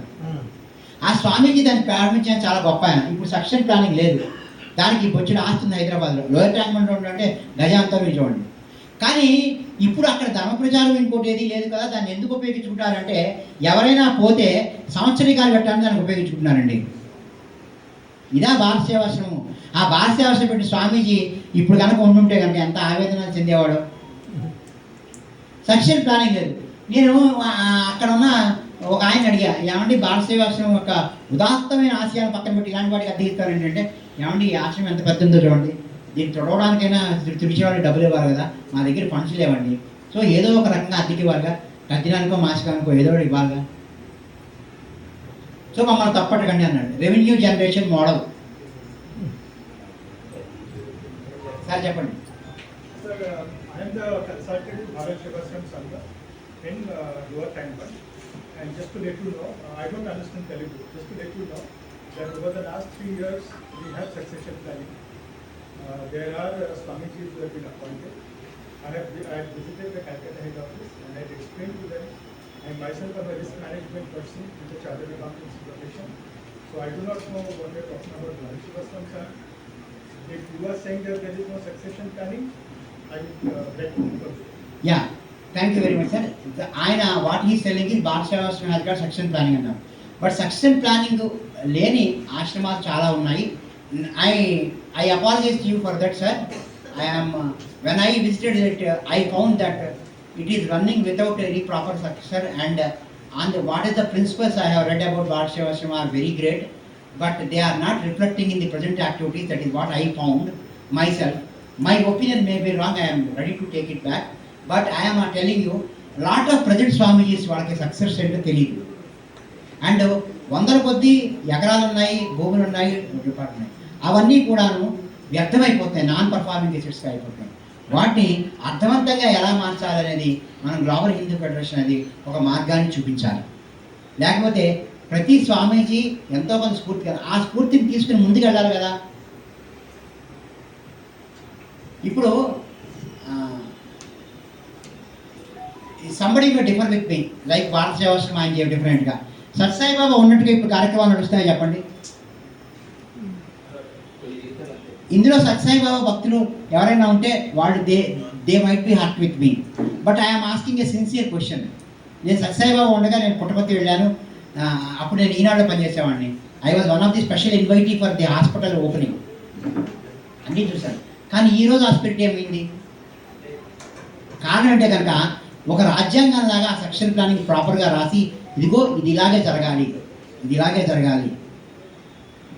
అదే పరమహంస యోగానంద క్రియాయోగాకి ఒక అద్భుతమైన సెక్షన్ ప్లానింగ్ ఇది రాశారు. ఇష్టం వచ్చేటి ఎవరు పడితే వాళ్ళు క్రియాయోగా తీసుకోవడం, దానికి పాఠాలు ఉన్నాయి, దాని లెసన్స్ ఉన్నాయి, అవి చదవాలి, దాని క్రియాయోగ దీక్ష యాక్టివేషన్ ఉంటుంది, అన్నీ ఒక పద్ధతి ప్రకారం పెట్టారు. అందుకని ఆ సాంప్రదాయాన్ని ఎవరు కూడా కదల్చలేని విధంగా ఉంది. సో ప్రతి సాంప్రదాయానికి కొనసాగింపు అనేది లేకపోవడం అనే పాయింట్ని మాట్లాడతాను. Examples may be wrong, I may be pardoned. Accumulated non performing because succession planning is poor. ఇప్పుడు global Hindu federation succession planning ఏంటి? చవాన్ గారు సక్సెసరా, సుదీప్ గారు సక్సెసరా? కాదు. దీన్ని మనం ఎలా ప్రకటించాలంటే ప్రతి హిందువు జీడిఎఫ్కి జిహెచ్ఎఫ్కి సక్సెసరే. అప్పుడు ఓనర్షిప్ వస్తుందండి. అప్పుడు I feel I'm attached to the Global Hindu Federation. Who ఈ సక్సెసర్ అంటే you are the successor for this. ఇటువంటి విధానం మనం తీసుకురాకపోతే దీన్ని మనం ఇంగ్లీష్లో ఏమంటాం, మేనేజ్మెంట్లో ఇంక్లూజివ్ లీడర్షిప్ అంటాం. దిస్ ఇంక్లూజివ్ లీడర్షిప్ ఎప్పుడు రావాలంటే మన గ్లోబల్ హిందూ ఫెడరేషన్లో ప్రతి హిందువు గ్లోబల్ హిందూ ఫెడరేషన్కి వారసుడే అని మన దాన్ని ఏమంటారు ట్యాగ్ లైన్ లాగా పెట్టుకోవాలి మనం. కానీ మీరు జీవితకాలం మోయగలుగుతారు చవాన్ గారు, ఆ తర్వాత ఎవరు మోస్తారు చెప్పండి? మీ అబ్బాయి ట్రైనింగ్ తీసుకుంటారా, మీ అమ్మాయి ట్రైనింగ్ తీసుకుంటారా, మీ అల్లుడు గారు వస్తారా, మీ కోడలు గారు వస్తారా? రారు. ఇంత బృహత్తర కార్యక్రమానికి ప్రతి హిందువు తన బుధస్కంధాల మీద పట్టుకుని మొయ్యాలి. కాబట్టి ప్రతి హిందువు గ్లోబల్ హిందూ ఫెడరేషన్కి సక్సెసరు. ఈ ప్రాబ్లం నేను చెప్పాను, వెంటనే దానికి సొల్యూషన్ చెప్పాను. ఈ సొల్యూషన్ అందరికీ ఆమోదయోగ్యంగా ఉంది కదా. ఇలాంటి ఆమోదయోగ్యమైన సొల్యూషన్స్ కనిపెట్టడమే గ్లోబల్ హిందూ ఫెడరేషన్ యొక్క స్ఫూర్తి. దీన్ని ఎవరు వ్యతిరేకించలేదు. మీరు సక్సెసరే, మీరు సక్సెసరే, మీరు సక్సెసరే. తర్వాత no unanimous opinion on Hindu religion with Sanatana Dharma replace చేయాలండి. నేను ఎప్పుడు కూడా హిందూ మతం అంటే కూడా ఐ ఫీల్ వెరీ పెయిన్ఫుల్, నాకు చాలా నొప్పిగా ఉంటుంది. అసలు మనకి మతం ఏంటండి? ఉన్నదే ఒకటి, సనాతన ధర్మం. అద్వైతంలో బ్రహ్మసత్యం జగన్మిథ్య జీవో బ్రహ్మైవ నాపర, ఉన్నది ఒకటే బ్రహ్మం. అలాగే మన సనాతన ధర్మం ఒకటేనండి, సనాతనంగా ఇది ఒకటే ఉంది, వేరేది లేదు. కాబట్టి మనకి కాంపిటేటివ్ స్పిరిట్, పోలిక, పోల్చుకోవటం ఇవన్నీ ఎప్పుడు పోతాయంటే హిందూ మతం అన్నంత వరకు ఇవన్నీ ఉంటాయండి. మతంతో పాటు వచ్చేటువంటి కాన్సిక్వెన్సెస్, పర్యవసానాలు ఇవి. సో అందుకంటే కనుక మన గ్లోబల్ హిందూ ఫెడరేషన్లో మనం దీన్ని ఒక స్లోగాన్ కింద అనుకోవాలి. హిందూ పేరుని ఫైండ్ రీప్లేస్ అని ఒక ఆప్షన్ ఉంటుంది మనం మైక్రోసాఫ్ట్ వర్డ్ ఎక్సెల్లో ఉపయోగించేటప్పుడు. Wherever Hindu replace it with Sanatana ధర్మ. ఇది మన వన్ ఆఫ్ ది థింగ్. నేను ప్రౌడ్గా చెప్పగలుగుతాను, నేను సనాతన ధర్మానికి చెందవలసినవాడిని, హిందూ కాదు. Hindu is something. నా మిగతా మతాలతో నా మతాన్ని పెట్టుకోవాలి కాబట్టి మన అనవసరంగా మతం అనే దానిలో లాగారు. అంటే మన యొక్క విస్తృతిని సంకోచింపజేశారు మిగతా మతాల వాడు. మనకు కూడా ఒక పేరు పెట్టమని. మన ఎవరంటే పేరు పెట్టుకుంటే వాడి పేరు పెట్టుకుని మన పేరు పెట్టుకునేది ఏంటండి? సనాతన ధర్మం, సనాతన ధర్మం అంటే. Next, last but not least, political interference in religious institution in the name of ధర్మకర్తలు. దీన్ని మనం ఒక ఒపీనియన్ పోల్ పెట్టి మనం టూత్ అండ్ నెయిల్ దీన్ని వ్యతిరేకించాలి. అసలు ధర్మకర్తలు అనే వాళ్ళకి కంప్లీట్గా ఆధ్యాత్మిక జీవితం గడిపినటువంటి అర్హత ఉండాలండి. ఎమ్మెల్యేనో, ఎమ్మెల్సీనో, ఎమ్మెల్సీ కొడుకు ఎమ్మెల్యేనో ఏ పదవి లేకపోతే దాన్ని ఏమంటారు? రాజకీయ పునరావాస కేంద్రాలుగా ఈ ధర్మకర్తలు ఉండరాదండి. రాజకీయ పునరావాసం కానే కాదు. మనము ఒక ధర్మకర్త ఉన్నాడు అంటే ఆ ధర్మకర్త జీవితము ఇతరులకు ఆదర్శప్రాయంగా ఉండాలి. గ్లోబల్ హిందూ ఫెడరేషన్ ఒకటే క్వశ్చన్ చేస్తుంది, ఏంటంటే కనుక ఆలయ ధర్మకర్తలారా మీ జీవితం ఇతరులకి దాని అంటే ఆదర్శప్రాయంగా ఉందా? లేకపోతే ఈ పదవిని అలంకరించడానికి మీరు సిగ్గుపడట్లేదా అనే విధంగా మనం అడగాలి. నిగ్గదీసి అడుగు ఈ సిగ్గులేని సమాజాన్ని అని ఒక మహాకవి అన్నాడు. అలాగా మనం అడగాలి, ఏమయ్యా ధర్మకర్తలు మనం అంటున్నావు, నువ్వు రోజు మందు కొడతావు, నీకు ఒక సరైన జీవన విధానం లేదు, సనాతన ధర్మం గురించి 4 మాటలు మాట్లాడావు, నువ్వు అంత పెద్ద ఆలయానికి వచ్చి అర్చకులు వాళ్ళ దగ్గర చేతులు కట్టుకుని నుంచునే పరిస్థితి దౌర్భాగ్యం కాదండి. అందుకని మనం ఏం చేయాలంటే నీకుందా అని అడిగితే వాడికి పౌరుషం వస్తుంది. ఇవి ఉన్నవాళ్ళు మాత్రమే ధర్మకర్తలు అని గ్లోబల్ హిందూ ఫెడరేషన్ ఎలుగెత్తి చాటాలి. అలా లేని బిహేవియర్స్ని వీడియోలు, షార్ట్లు తీసి మన దానిలో పోస్ట్ చేయాలి, తెలిసి రావడానికి జనానికి. ధర్మకర్త అంటే ధర్మాన్ని రక్షించేవాడు, కర్త అంటే చేసేవాడు. ఆ చేసేవాడు ఒక పొలిటికల్ లీడరా, ఒక క్రిమినల్ బ్యాక్గ్రౌండ్ ఉన్నవాడా, ఒక 10 కేసులు ఉన్నవాడా? ఇదేం దౌర్భాగ్యం అండి. ఆ కులం వాడా, ఆ కులం వాడా, అదొకటి మతం వాడా అని. So no political influence in the name of ధర్మకర్తలు అండి. ఇప్పుడు మన ఇనిషియేటివ్స్ ఇవన్నీ మన ఛాలెంజెస్ అండి. 10 ఛాలెంజెస్ ఎందుకు రాశానంటే మన సమయాభావం అని రాశానండి. అయితే ఈ 10 మనం హ్యాండిల్ చేసిన 11వ రాసుకోవచ్చు. ఎందుకంటే మనకి 2 ఉంటాయండి. వడ్డించినప్పుడు ఏదైనా పడేస్తే నేను పాపం అనుకుంటానండి. గబగబా వడ్డించేశారు, నాకు అక్కడే ఒక పాపం ఒక ఆయన షుగర్ వ్యాధి ఉంది, ఆయనకి ఏదో మైసూర్ పాక్ వేశారు, పాపం వదిలేక తప్ప వదిలేస్తారు, తింటే బాగా.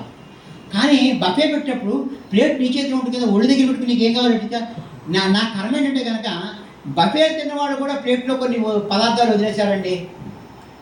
ఎవడబ్బా సొమ్మని పురుగు తిరిగే రామచంద్ర అని. నేను మా అమ్మాయి పెళ్లి చేసేటప్పుడు ఎంత బాధపడ్డానో ఆ ప్లేట్లు చూసి. ఒక జీవితం అంతా కష్టపడ్డాను, పైగా నాకు కొడుకు లేరండి, ఒకతే కూతురు. ఎంతో వైభవంగా పెళ్లి చేయాలనుకున్నాను, ఎంతో బాగా ఖర్చు పెట్టాను. చివరికి ఆ ప్లేట్లు చూస్తే నా హృదయం వేదన అయిపోయింది. అరే బఫే పెట్టాము, నీకు 55 పదార్థాలు అందుబాటులో పెట్టాను, నీకు కావాల్సిన వడ్డించుకోలేకపోయావు, పడేసావు. సో ఇప్పుడు మనం అనుకుంటుంది ఏంటంటే కనుక మన ఇనిషియేటివ్స్ ఏంటో మనం చూసుకున్నాం, మనం ఏమి చేయగలము. మనం 10 సమస్యలు పెట్టిన 10 సమస్యల్ని ప్లేట్లో వడ్డించకూడదండి. వడ్డించుకుంటే మా అమ్మాయి పెళ్లికి ఆహారం వేస్ట్ అవుతుంది. నేను ఇప్పటికీ ఫీల్ అవుతుంటా, పెళ్లి బాగా చేయగలిగాను కానీ ఆహారం యొక్క వృధాన్ని నేను అరికట్టలేకపోయాను. ఎక్కడ అరికడతాను? ఒకటికి ఇద్దరు చెప్పారు, 900 మంది వచ్చారు పెళ్లికి, 950 మంది, ఎక్కడ అరికడతాను? సో అదేవిధంగా మనము అన్ని ఆబ్జెక్టివ్స్ని మనం ప్లేట్లో వడ్డించుకోవద్దండి. గ్లోబల్ హిందూ ఫెడరేషన్ పొరపాటును కూడా మనం సక్సెస్ కాలేము. మనం ప్లేట్లో కొద్దిగా వడ్డించుకొని దాన్ని పూర్తిగా తిని మళ్ళీ కొంచెం వడ్డించుకున్నాం. అందుకని గ్లోబల్ హిందూ ఫెడరేషన్ యొక్క స్ట్రాటజిక్ ఆబ్జెక్టివ్స్ పెట్టినప్పుడు మనము నేను మీకు ఇచ్చే సజెషన్ అంటే కనుక 3 లేదా 5 పంచతన్మాత్ర సాయిక అన్నారు కదా, మనకు పంచతన్మాత్రలు ఉంటాయి కదా, పంచజ్ఞానేంద్రియాలు ఉన్నాయి కదా, త్రిగుణాలు ఉన్నాయి కదా, ఏదో 3 దాకా అయిపోయింది. కానీ నేను నాట్ బియాండ్ 5 అండి. అన్నీ ఒకే రోజు ఓవర్నైట్ చేసేద్దాం అనుకుంటే గ్లోబల్ హిందూ ఫెడరేషన్ ఫెయిల్ అవుతుంది. Let us take very thing. అవి ఏమిటనేది మనం డిస్కస్ చేసుకుందాం. First mission statement, why we exist. Global Hindu Federation యొక్క మిషన్ స్టేట్మెంట్ ఏంటి, తర్వాత మన స్ట్రాటజిక్ ఆబ్జెక్టివ్స్ ఏంటి, మనము వ్యూహాత్మకమైన లక్ష్యాలు అంటారు తెలుగులో, what are our strategic objectives, ఇవి డిఫైన్ చేసుకోవాలి. కానీ మన మిషన్ స్టేట్మెంట్ కొన్ని విలువలతో రావాలండి. నేను నాకు చమానంగా చెప్తాను, నా వృత్తిలో నాకు ఒక విలువ ఉంది. ఆ వృత్తిలో నాకు పెట్టుకున్న విలువ నేనేంటి కనుక శాంక్టిటీ అంటే పవిత్రత. కస్టమర్కి చేసేది ఏదైనా సరే చాలా పవిత్రంగా చేయాలి, పవిత్రమైన మనసుతో చేయాలి, చాలా మనము డెడికేషన్తో చేయాలి. ఆ శాంక్టిటీ లేకపోతే మనం కస్టమర్ దగ్గర తీసుకున్న డబ్బులు వృధా అవుతాయని నేను నమ్ముతాను. అదేవిధంగా mission statement motivate every Hindu అంటే, మన మిషన్ స్టేట్మెంట్లు ఎందుకు అంటానంటే, కాలం నాడు టాటాలు కొన్ని విలువలు పెట్టి జిఆర్డి టాటా సంస్థను స్థాపిస్తే 200 సంవత్సరాలు అయిపోయినా ఆ విలువలు అలా కాపాడుకుంటూ వస్తున్నారు. సరే, మీరు బంగారం ఇంట్లో కాపాడలేరు, మీ వడ్డాన్నాన్ని మీరు కాపాడలేరు, మీ వెండిని మీరు కాపాడలేరు, కానీ విలువని కాపాడచ్చు సార్. ఎందుకంటే విలువలకు ఉత్తమమైన లాకర్ ఏంటని తెలుసా అండి? హృదయం. మిగతా వాటికి ఏ లాకర్లో పెట్టినా ఏదో ఒక ఇబ్బంది వస్తుంది. So our statement should motivate every Hindu. Our mission statement define what we do. మనం ఏం చేస్తున్నామో అది మిషన్ స్టేట్మెంట్ తెలియాలి. Our mission statement should specify what benefits we are providing to Hindu community, Sanatana Dharma community. మనము ఏ బెనిఫిట్స్ ఇస్తున్నామో మన మిషన్ స్టేట్మెంట్ చెప్పాలి. Our mission statement should deliberate the impact we create on Global Hindu community. మనం ఎటువంటి ఇంపాక్ట్ని క్రియేట్ చేయాలనుకుని వచ్చాము. మనం పేరు ప్రఖ్యాతులతో కోసం మనం గ్లోబల్ హిందూ ఫెడరేషన్ స్థాపించాలి. మనము హిందూస్ మీద తరతరాలుగా ఒక ఇంపాక్ట్ క్రియేట్ చేయాలి. ఆ ఇంపాక్ట్ ఒక ప్లాట్ఫామ్ ఉండాలి. ఆ ప్లాట్ఫామ్ యొక్క ఓనర్షిప్ ప్రతి హిందూకి ఉండాలి. You are part of this ownership. అంతే. నువ్వు హిందూగా పుట్టావా, that's it, you are owner for global Hindu federation, that's it. అలాంటిది ఉండాలి. Our mission statement should have emotion that drives us. ప్రతి మిషన్ స్టేట్మెంట్కి ఒక ఎమోషన్ డ్రైవ్ చేయాలండి. అండ్ నేను ఎప్పుడు కూడా డిలైటెడ్ అనే ఎమోషన్ని పెట్టుకుంటుంటాను. ఆ తర్వాత our mission statement makes us to jump from the bed, not just get down from the bed. మన మిషన్ స్టేట్మెంట్ మనం మంచం నుంచి కిందకి దోకాలు తప్ప దిక్కకూడదు. మంచం నుంచి దిగామంటే మన మిషన్ స్టేట్మెంట్ మనని మోటివేట్ చేయట్లేదు, అంటే మనకి స్ఫూర్తినివ్వట్లేదు. మనము ఒక స్ఫూర్తినిచ్చే వాక్యాన్ని చదివితే మనలోని నరాలు ఉత్తేజం పొందాలి.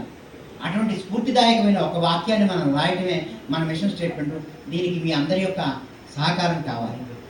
దీనికి ప్రత్యేకమైన సదస్సు పెడతారో ఏం చేస్తారో, లేకపోతే నేను అంటే కనుక 10 మంది వ్యక్తులు చవాన్ గారితో, సుదీప్ గారితో, నాతో కూర్చొని ఒక సెషన్ చేస్తే మనం ఒక మిషన్ స్టేట్మెంట్ యొక్క రూపురేఖలు తయారు చేయగలుగుతాం. దాన్ని మన యాప్లో పెట్టి అందరి యొక్క అభిప్రాయం అడుగుదాం. దాని తర్వాత ఆ మిషన్ స్టేట్మెంట్ని గ్లోబల్ హిందూ ఫెడరేషన్ మిషన్ స్టేట్మెంట్ని పెడతాం.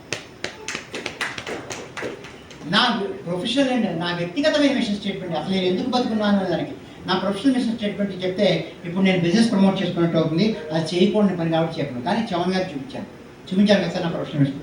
నా పర్సనల్ మిషన్ స్టేట్మెంట్ మీతో పంచుకుంటాను. Journey of joy with love from being human to becoming soul. అంటే ఆనందమైన ప్రయాణం ప్రేమతో మానవత్వం నుంచి ఆత్మతత్వం వైపు. అందుకని శివసుబ్రహ్మణ్యం అనేవాడు బతుకున్నాడు, ఇంకా బతుకుంటాను ఈ ఒక్క ఆశయం కోసమే. ఎందుకు బతుకున్నావో తెల్లారైతే అంటే దీనికోసం బతుకున్నాను. ఈ ప్రయాణం ఆనందంగా ఉండాలి, జర్నీ ఆఫ్ జాయ్, ప్రేమతో ఉండాలి. ఎక్కడి నుంచి భగవంతుడు నన్ను ఎలా పుట్టించాడు, మానవుడిగా పుట్టించాడు, ఎటువైపు పడాలి, ఆత్మతత్వం వైపు పడాలి. So our mission statement should be backed by sound values. నేను చెప్పాను కదా, శాంక్టిటీ అనే సౌండ్ ఒక వాల్యూని మన మిషన్ స్టేట్మెంట్ ఎప్పుడు క్యారీ చేయాలి. ఎందుకంటే వాల్యూస్ మిషన్ స్టేట్మెంట్ని ప్రిజర్వ్ చేస్తాయండి. ఫ్రోజన్ ఫుడ్ లాగా దాన్ని ఏమి చేయలేము. తర్వాత once the mission statement in place, let us work on phase 1 strategic objectives. Mission statement మనం తయారవగానే నెక్స్ట్ phase 1లో 3 ఆబ్జెక్టివ్స్ పెట్టుకుందాం. ఆ ఆబ్జెక్టివ్స్ మీద పడిచేద్దాం. కానీ మనం ఓవర్ నైట్ మొత్తం అచీవ్ చేయాలనుకుంటే మటుకు మనం ఫెయిల్ అవుతామండి. చేయకూడదు. మన ఆబ్జెక్టివ్స్ ఒకసారి అచీవ్ చేస్తే మనం చూపించినటువంటి పరిష్కారం ఎలా ఉండాలి అంటే కనుక విశ్వజననీయమైనది ఉండాలి, విశ్వామోదమైనది ఉండాలి, సనాతన ధర్మంలో ఉండే ప్రతివాడు ఆమోదయోగ్యంగా ఉండాలి. అటువంటి సొల్యూషన్స్ తయారు చేయాలి. అంటే గ్లోబల్ హిందూ ఫెడరేషన్కి ఏం కావాలి అంటే థాట్ లీడర్షిప్ కావాలి. ఆ థాట్ అనేది ఎక్కడి నుంచి రావాలంటే, ఎక్కడి నుంచి ఉద్భవం అవ్వాలంటే, ఓంకారం ఎక్కడ ఉద్భవం అయిందో మన థాట్స్ కూడా అక్కడే ఉద్భవం అవ్వాలి. అంటే ఆత్మ నుంచి ఉద్భవం అవ్వాలి. తెలివితేటలతో కనుక మనం చేసేది కనుక మనం కింద పడిపోతామండి. కాబట్టి అంటే కనుక భగవత్ ప్రార్థన చేసి ఆత్మ నుంచి ఉద్భవించినటువంటి ఆలోచనని కనుక మనం స్ట్రాటజిక్ ఆబ్జెక్టివ్స్గా పెట్టుకుంటే మనం తప్పనిసరిగా సక్సెస్ అవుతాము. ఇది సనాతన ధర్మాన్ని హ్యాండిల్ చేయడం అనేది చాలా కష్టమైన పని అండి. ఎంతోమంది అవతార పురుషులు, మహానుభావులు, సిద్ధులు, మునులు, ఋషులు, వాళ్ళ వారసత్వాన్ని మనం హ్యాండిల్ చేస్తామంటే ఎంత జాగ్రత్తగా ఉండాలి. ఒక్క అమ్మా నాన్నని తలుచుకుంటేనే, మా అమ్మగారు నాన్నగారు లేదు స్వర్గస్థులయ్యారు, నాకు అమ్మా నాన్న తెలుసుకుంటే తెల్లారైతే భయం వస్తుంది. ఒకసారి తలుచుకుంటా మా అమ్మ అనుకున్న విధంగా నేను బతుకుతున్నాను, మా నాన్న అనుకున్న విధంగా బతుకుతున్నాను, నా బతుకు లేదని తేడా ఉందా. అలాంటిది సప్తర్షులు, సనక సనందాన మహానుభావులు, ఋషులు, ఎంతోమంది పీఠాధిపతులు, మఠాధిపతులు, ఇంతమంది యొక్క వారసత్వాన్ని మనము ముందుకు తీసుకెళ్ళాలనుకున్నామంటే కనుక మన దగ్గర ఎటువంటి సంకల్పం ఉండాలండి? ఆత్మ సంకల్పం ఉండాలి. అటువంటి ఆత్మ సంకల్పం చేసి ఆ స్ట్రాటజిక్ ఆబ్జెక్టివ్స్ 3, 5 ఒక కోర్ టీమ్ లాగా మనం ఏర్పడతాం.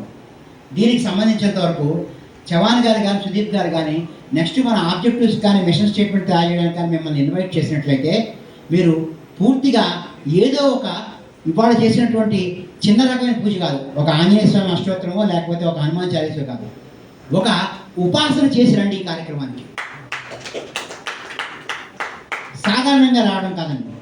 ఇవాళ వచ్చిన ప్రోగ్రాంలా కాదు, సరదాగా 2 గంటలు కూర్చున్నామో అలా అందరం కలిసి డిన్నర్ చేసామో వెళ్ళిపోయాము కాదు.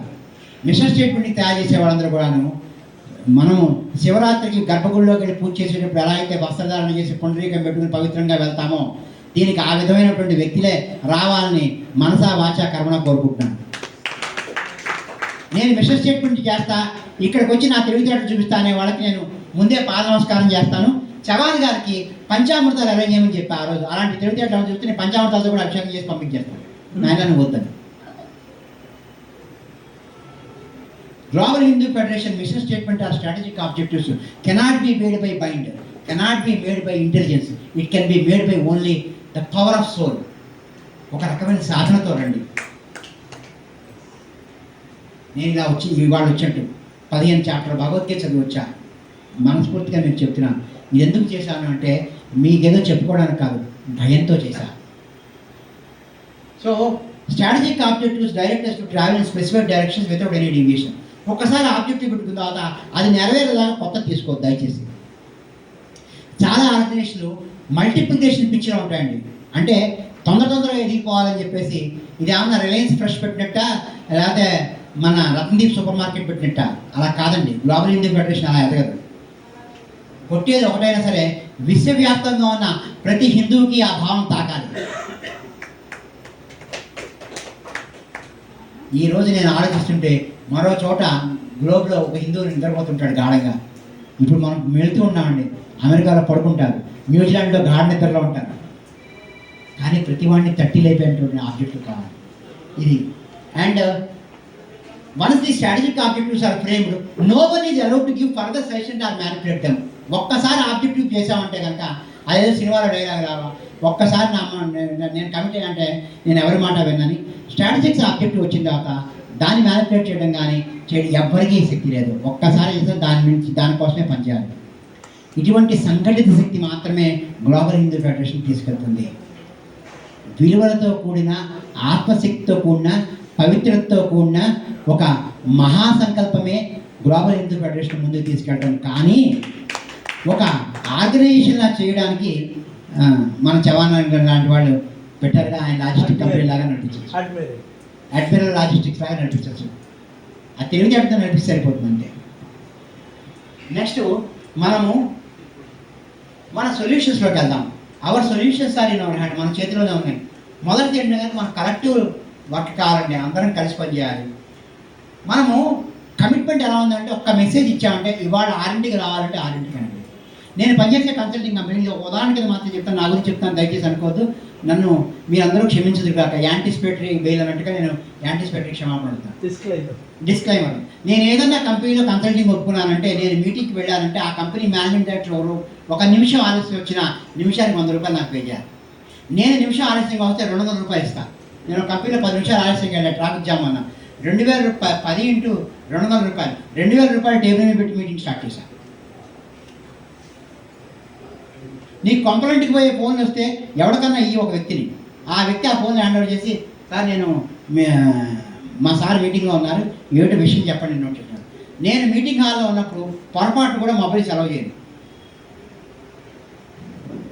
ఏమండి, తాచుపామునైనా పక్కన పెట్టుకుని నిద్రపోవచ్చు, కానీ మొబైల్ ఫోన్ పక్కన పెట్టుకుని మనశాంతిగా నిద్రపోవాలి. మీరందరూ నన్ను క్షమించుదురు కాక. Our method of presenting solutions ఎలా ప్రజెంట్ చేయాలంటే విశ్వజననీయమైన ఆలోచనలుగా ఉండాలి.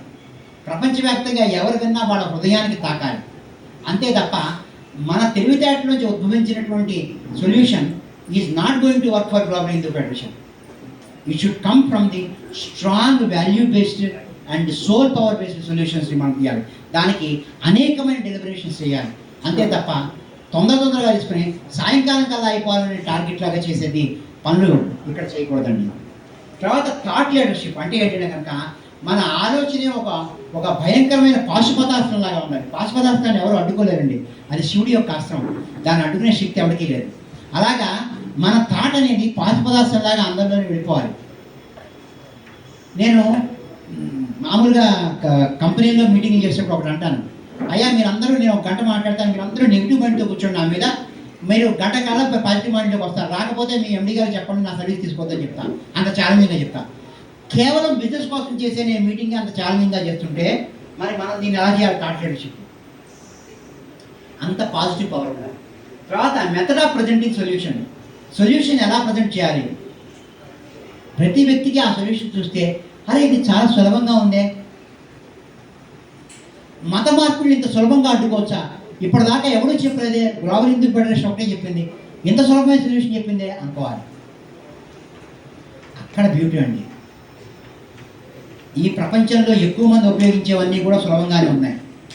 మొబైల్ ఫోన్ ఎందుకు ఉపయోగిస్తారంటే టచ్ స్క్రీన్, ఎవరైనా తపా తపా తపా నొక్కడమే. ఆ నొక్కుడు అందరికీ వస్తుంది, వేరున్నవాడికల్లా నొక్కుడు వస్తుంది. సులభమైన సొల్యూషన్స్ మాత్రమే ప్రపంచవ్యాప్తంగా ఆమోదించబడతాయి. మీకు అందరికీ తెలుసు బిజినెస్ కేస్ స్టడీ, అదేంటది పెట్టి కీబోర్డ్ తయారు చేసేది మోటరోలా కంపెనీ. వాళ్ళు చచ్చిన టచ్ టెక్నాలజీ వాళ్ళే ఫస్ట్ కనిపెట్టారు. మేము చచ్చిన ఇది పాటించాం, ఎందుకంటే కొత్తకి అందరూ అలవాటు పడి టచ్ ఎవరు అలవాటు పడరు, ఇది వేస్ట్ టెక్నాలజీ అన్నారు. కానీ యాపిల్ వాడు దాన్నే ముందు పట్టుకెళ్ళాడు. కొత్త కీబోర్డు మోటరోలా ఫోన్స్ అన్నీ పోయినాయి, ఇప్పుడు ఓన్లీ యాపిల్ ఫోనే ఉంది. ఎందుకంటే యాపిల్ ఏం కనిపెట్టింది అంటే కనుక మానవుడు అనేవాడు దేనికోసం పడి చచ్చిపోతాడు అంటే కన్వీనియన్స్ కోసం. ఈరోజంతా మన కన్వీనియన్స్లే కదండి. మా ఆవిడ పెరుగు తోడేయటం మర్చిపోయింది, పర్వాలేదు, పప్పు కొట్టించుకోగానే బ్లింకిట్ కొడితే పెరుగు వచ్చేవాడు పెరుగు ఇంటికి వచ్చేస్తుంది. వాడు కోట్లు ఎందుకు సంపాదిస్తాడండి? కన్వీనియన్స్. మనము కన్వీనియన్స్ అనే దానికి దాసులం కాదండి, మనము స్లేవ్స్, బానిసలమండి.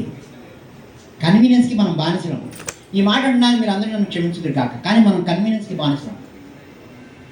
మన సొల్యూషన్స్ కూడా అలాగే ఉండాలి. Our method of diluting people and giving priority to system. Global Hindu Federation దేనికి పెట్టింది పేరు అంటే అక్కడ వ్యవస్థకే పూజ, వ్యవస్థే బాసు, వ్యవస్థే గురువు, వ్యక్తి కానే కాదు. ఏ వ్యక్తిని గ్లోబల్ హిందూ ఫెడరేషన్లో మనం హైలైట్ చేస్తామో అప్పుడు ఆ వ్యక్తి ఆరాధన కిందే ఆ సంస్థ అయిపోతుంది తప్ప అది గ్లోబల్ హిందూ ఫెడరేషన్. కొంతమంది మర్చిపోయి గ్లోబల్ హిందూ ఫెడరేషన్ పదం కూడా మర్చిపోయి అదే ఆ మినర్వా కంపెనీ చవాన్ గారిదా అంటారు. అంతే, ఆ మాట అన్నారంటే దానికి చావుతో సంబంధం. It is equal to death. అయ్యా ఇది చవాన్ గారు కాదు, నమస్కారం ప్రతి హిందూది. So diluting people and giving priority to system. నేను గ్లోబల్ హిందూ ఫెడరేషన్లో ఈ రోజు వరకు నేను ఉపకరణానండి. మళ్ళీ నన్ను మీరు హీరో చేసినా విలన్ చేసినా నేను దేనికి పనికిరాను. నేగ్రాయమే హీరో, నారాయణ విలన్. కానీ ఇక్కడ మాత్రం నేను దీనికి మటుకు ఒక ఉపకరణాన్ని. హోమంలో ద్రవ్యాలు ఒక పద్ధతి ప్రకారం వేస్తుంటారు. మొదటిది, రెండోది. నేను గ్లోబల్ హిందూ ఫెడరేషన్ చేసేటువంటి మహాహోమంలో ఇవాళ సమిధన అవడానికి మాత్రమే వచ్చిన వ్యక్తిని. అంతకంటే నాకు ఇంపార్టెన్స్ ఇవ్వకండి. మీ హృదయంలో కానీ మీ మనసులో కానీ ఎక్కడ ఎటువంటి ఎక్స్ట్రా చోటు నేను అడగట్లేదు, మీరు ఇవ్వద్దు. నేను అడగదు, మీరు ఇవ్వద్దు. That's it. ఇప్పుడు మన సొల్యూషన్స్ ఏంటంటే కనుక our solutions should give insights to all Hindus. ప్రతి వాళ్ళకి ఒక ఇన్సైట్ లాగా పనిచేయాలి. అంటే లోపల ప్రేరణ జరగాలి. Our solutions are subject to testing and sampling before making them to public. ఒక ఐడియా రాగానే గబగబా మన ఐటీ వాడిని పిలిచి ఒరే ఇది యాప్లో పెట్టేరా అనకూడదు. Test test test test test చేసి దాన్ని వ్యాలిడేట్ చేసి పెట్టాలి. అప్పుడు ఏంటంటే కనుక దానికి పవర్ వస్తుంది. Our solution subject to testing and sampling before making them public. నేను వెళ్ళే కంపెనీ అందరికీ ఒక రూల్ చెప్తుంటానండి. ఇంటర్వ్యూ చేసి సినిమా హీరోలాగా యూఆర్ సెలెక్టెడ్ అని ఎవరితో అనకండి. కంపెనీ ఓనర్స్కి ఒక దురలవాటు ఉంటుంది. ఒక ఇంటర్వ్యూ చేసి సెలెక్ట్ అంటే పోదు. బట్ టెస్ట్ పెట్టండి. ఏ రకమైన టెస్ట్ చేయాలి? టీ ఇచ్చి ఆఫీస్ బాయ్ని అపాయింట్ చేస్తా, నేను ఒక ట్రే ఇచ్చి టీ తీసుకురావాలి, ఎలా తీసుకొస్తావో చూస్తా అంట. ఏ టెస్ట్ లేకుండా నేను టీ ఇచ్చేవాడిని కూడా నేను అపాయింట్ చేయండి, ఊడ్చేవాడిని కూడా అపాయింట్ చేయండి నేను కన్సల్టెంట్గా ఉన్నప్పుడు. దేనికంటే ఆ పని చేయడానికి మనం టెస్టింగ్ చేయాలి. అలాగే మన సొల్యూషన్స్ టెస్టింగ్ చేయకుండా పబ్లిక్లోకి తీసుకెళ్ళకూడదు. We should solve some obvious problems to get credibility. నమ్మకాన్ని సంపాదించుకున్నామంటే చాలండి, దాంతో చక్కచగా ముందుకెళ్ళచ్చు. ఇందాక చెప్పా కదా, టెంపుల్ మేనేజ్మెంట్ మీద ఊకదప్పుడు ఉపన్యాసాలు మానేసేయండి. ఒక్క చిన్న టెంపుల్కి, అది కూడా ఒక ప్రైవేట్ టెంపుల్, దేవాదాయ ధర్మాదాయ శాఖ అంటే మళ్ళీ మనకు అనుమతి ఇవ్వదు. ఒక ప్రైవేట్ టెంపుల్ దగ్గరికి వెళ్ళి, అయ్యా దీనికి మా శివగారు ఎస్ఓపీలు రాస్తారు, సిస్టమ్స్ రాస్తారు, దీనిలో ఒక వేద పండితుడు ఉండండి, ఒక స్మార్థం తెలిసిన వాడు ఉండండి, మా శివగారు ఉంటారు, ఆయన అన్నీ మీ దగ్గర నేర్చుకుని రాస్తారు. అంతే. బాబు అష్టోత్తరం ఉంటే ఇలాగే చేయాలి, సహస్రనామం అంటే ఇలాగే చేయాలి, బ్రహ్మోత్సవాలు అంకురార్పణ అంటే ఇలాగే చేయాలి. ప్రతిదానికి రాసి పడేద్దాం. మన శ్రీనివాస గద్యంలో ఉంది కదా, నిత్యోత్సవ, వారోత్సవ, పక్షోత్సవ, మాసోత్సవ, సంవత్సరాత్సవ అని ఉంటుంది కదా.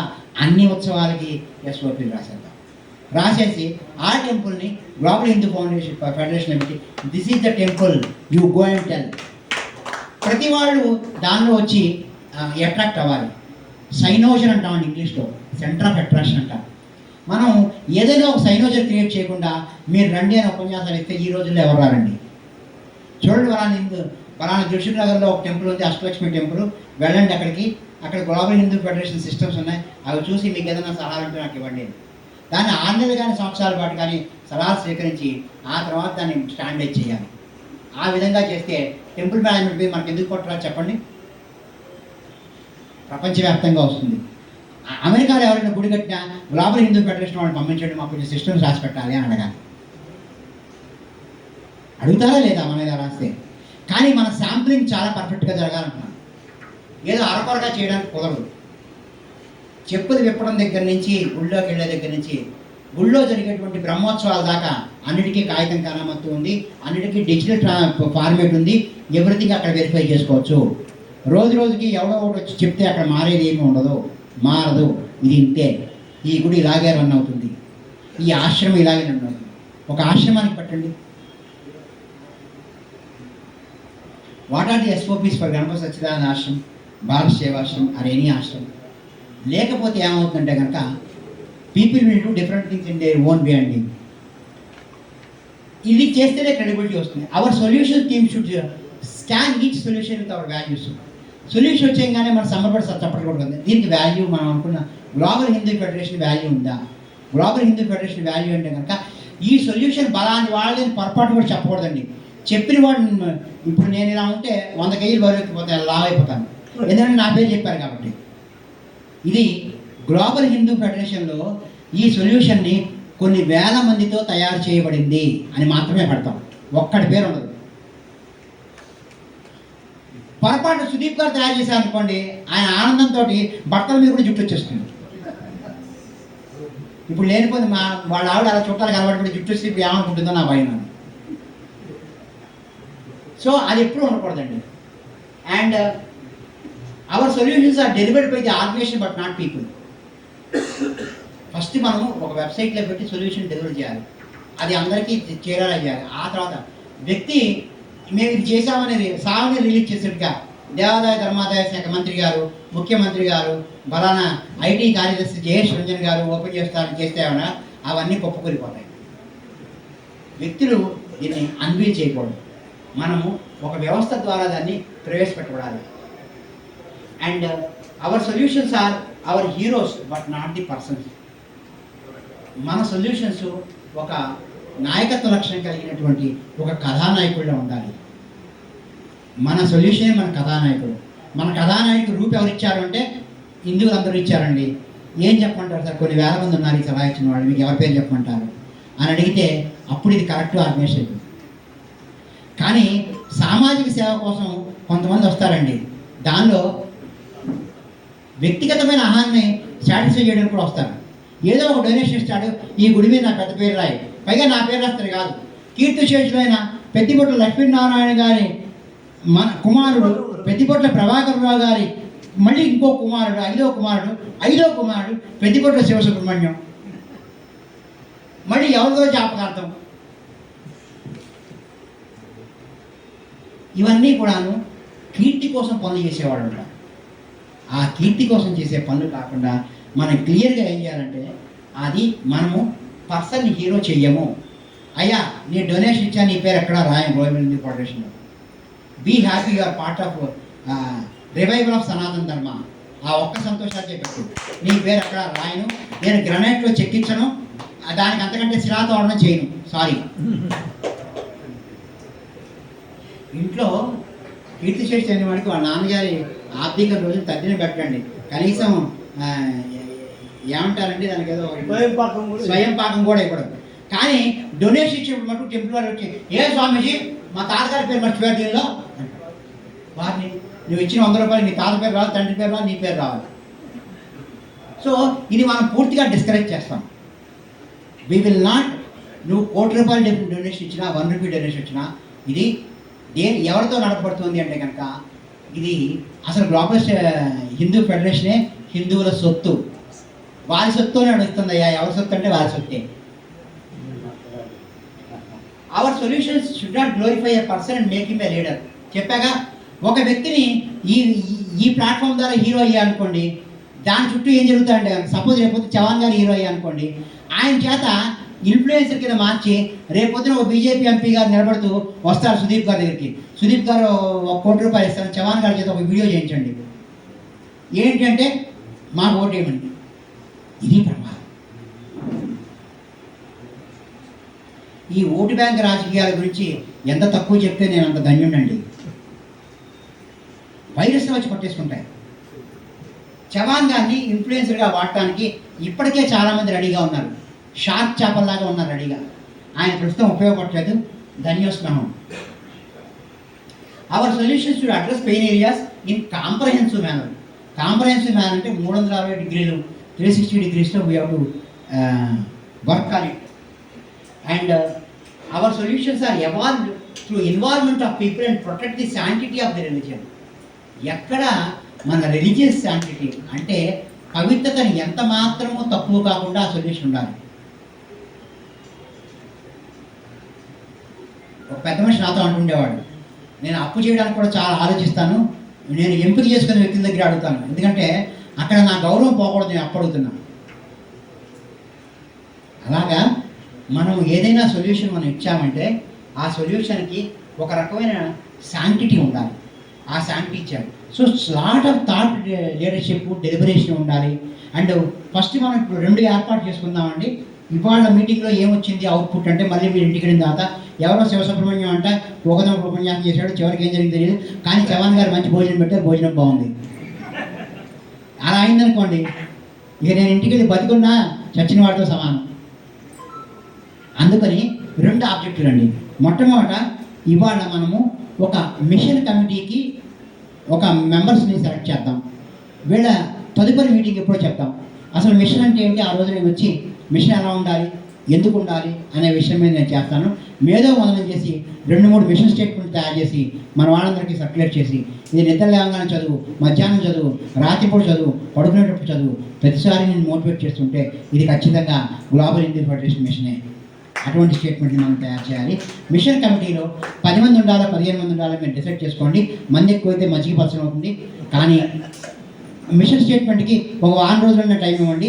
వాళ్ళు ఖచ్చితంగా నేను ఈ ఉపాసన చేసి వస్తున్నాను, మా సుదీప్ గారు రోజు ఆంజనేయ స్వామి పూజ చేసి రావాల్సిందే, మిషన్ స్టేట్మెంట్ కమిటీలో ఉండాలంటే, లేకపోతే బాయ్ బాయ్ చెప్పాను. నా కోటి కాడి భగవద్గీత చదివి రావాల్సిందే. ఇంకోటి గాయత్రి మంత్రం చేసి వస్తారు, ఇంకోటి రామ్నామ్ సత్యే అంటారు. ఏదో ఒకటి చేసి రారు. ఉపాసనా బలం లేని వాళ్ళు ఇక్కడికి వచ్చి మిషన్ స్టేట్మెంట్ చేస్తామంటే ఏమీ ప్రయోజనం లేదు. ఇది మిషన్ స్టేట్మెంట్, పుట్టి మిషన్ స్టేట్మెంట్ కాదు.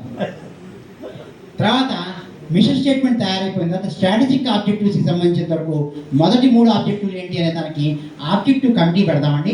ఆబ్జెక్టివ్ కమిటీలో 15 మంది మెంబర్స్ని పెడదాం. ప్రతి 5 మెంబర్స్కి ఒక ఇద్దాం, ఒక ఆబ్జెక్టివ్ ఇద్దాం. ఈ 5గురికి ఒక ఆబ్జెక్టివ్ ఇచ్చామనుకోండి, ఈ ఆబ్జెక్టివ్ తీసుకెళ్ళి మిగతా 2 కమిటీలు స్కాన్ చేసి వాళ్ళు వెనక్కి ఇస్తాయి, ఇందులో కొంచెం లోపాలు సరి చేసుకోండి అని. వాళ్ళు చేసిన మనం చేస్తాం. అలాగా పరస్పరం స్కానింగ్ చేసుకుంటూ 3 ఆబ్జెక్టివ్లు కరెక్ట్ అని చెప్పిన తర్వాత దాన్ని మనం గ్లోబల్ హిందూ ఫెడరేషన్లో మా మొదటి ఆబ్జెక్టివ్ సిబి. ఇవి అయ్యేదాకా 4వ తీసుకోకూడదు. దానికి ఒక జీవితకాలం పట్టినా పర్వాలేదు. ఎందుకు అంటే మనం ఒక పని చేయకుండా ఇంకోటి ప్రకటించాము అంటే మన మీద నమ్మకం పోతుంది. నమ్మకం పోయిందా మనము బతికున్న జీవశవంతో సమానమే.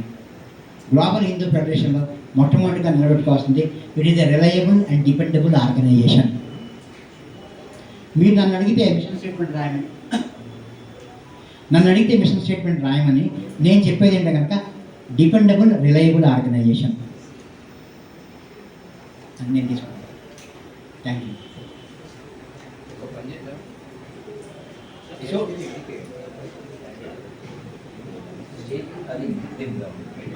పర్లేదు. సో రిలయబుల్ అండ్ డిపెండబుల్ ఆర్గనైజేషన్స్గా మనం తయారవడమే మన యొక్క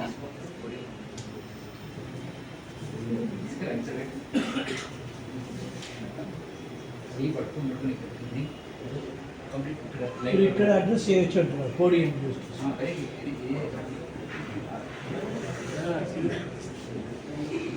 సో ఇక్కడ మనకి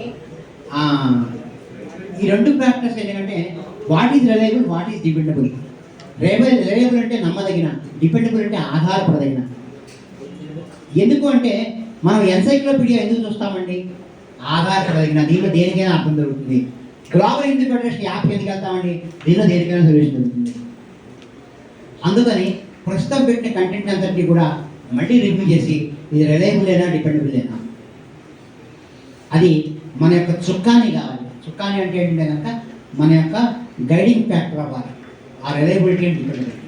రిలయబిలిటీ డిపెండబిలిటీ లేనటువంటి దేన్ని కూడా మనము పాటించడం. మన ఆర్గనైజేషన్కి మనం ట్రస్ట్ బిల్డ్ చేస్తున్న కొద్దీ మిగతావన్నీ ఆటోమేటిక్గా వస్తాయండి.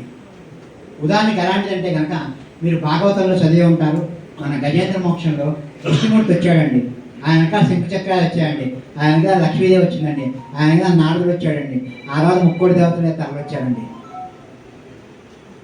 ఒక్క ట్రస్ట్ ఒకటి పెడితే మిగతావన్నీ వచ్చేస్తాయండి. గ్లోబల్ హిందూ ఫెడరేషన్ వీళ్ళెవరు అనే అనుమానం వచ్చిందా? గాయబ్, మనం మాయమతం. సో మనము ట్రస్ట్ బట్టి పనులే చేస్తాము. అండ్ నమ్మకాన్ని వమ్ము చేసేటువంటి పనులు ఏది కూడా ఇక్కడ జరగకూడదు. అంత జాగ్రత్త పడాలి. ఎందుకు అంటే నమ్మకం ద్వారా ఎన్నో వనరులు, ఎంతోమంది మేధావులు సులభంగా ఈ వేదికకి దాన్ని ఏమంటారంటే అట్రాక్ట్ అవుతారు, అంటే ఆకర్షించబడతారు. కాకపోతే నేను ఇప్పుడు ఎందుకు వచ్చాను అంటే కనుక ఆ ఆకర్షణ ఎలా వస్తుందో తెప్పించడానికి నేను కొంత సహాయం చేద్దామని ఆశతో వచ్చాను. ఖచ్చితంగానండి మనము కొన్ని విలువలు పాటించాలంటే పాటించాలి. ఇందాక శివన్ గారు చెప్తాను, నేను సాయంకాలం 6 అయితే పొద్దున 6 దాకా మంచిగా తప్ప ఏమి తిన్నాడు. నాకు ఎలా అలవాటు అయిపోయిందంటే రాత్రిలో ఆకలి లేదు. అసలు చీకటి పడితే ఆకలి గురించి గుర్తు రాదు, పంచపక్ష పురాణం అనుకుంటున్నా. కానీ ఈ విషయంలో నా ఆరోగ్యం చాలా మెరుగుపడింది. కానీ కేవలం పాపం మా ఆవిడే కాస్త బాధ పెడుతుంటాను అప్పుడప్పుడు. అంటే ఇప్పుడు కొంచెం మొదట్లో బాగా అనేది, రాత్రిపూట నేను ఒక్కదాన్ని చేసుకుని తినాలని నాకు చాలా బాధగా ఉంది. మీరుంటే అది వేరేగా ఉంది. నేను ఒక్కదాన్ని తిని నాకు గిల్టీగా ఉంది. మీ ఆరోగ్యాన్ని నువ్వు తినాలి తినమని వాడు ఫీల్ అవ్వకు, నేనేం చేయను, నాకు ఇలా రాత్రి నాకేమో మధ్యాహ్నం భోజనం చేశానంటే సాయంకాలం ఇవాళ చవన్ గారు ఏమంటే పావుదొక్కు ఆరైంది, 2 బిస్కెట్లు టీ పెట్టాను అన్న, నీకు చాలా అయిపోయింది అంతే, ఇంకేమో రేపు వద్దు నాకేం ఎంతసేపు మాట్లాడినా ఏమన్నా నీరసం రా. అలాగా ఈ విలువకి ఎలా కట్టుబడ్డామంటే ఈ రోజున మీరు పంచపక్ష పరమాణాలు పెట్టినా, పెళ్ళిళ్ళకి వెళ్ళినా, బఫేకి వెళ్ళినా మా అమ్మాయి అల్లుడు మా ఆవిడ తింటారు కానీ నేను లేదు, రేటు ముఖ్యం ఉంచలేదు. ఎందుకు అంటే ఇది ఒక నియమం కింద అయిపోయింది. ఈ నియమం వెనకాల ఒక పిల్లలు ఉంది. మా చుట్టాలు అందరికీ తెలుసు.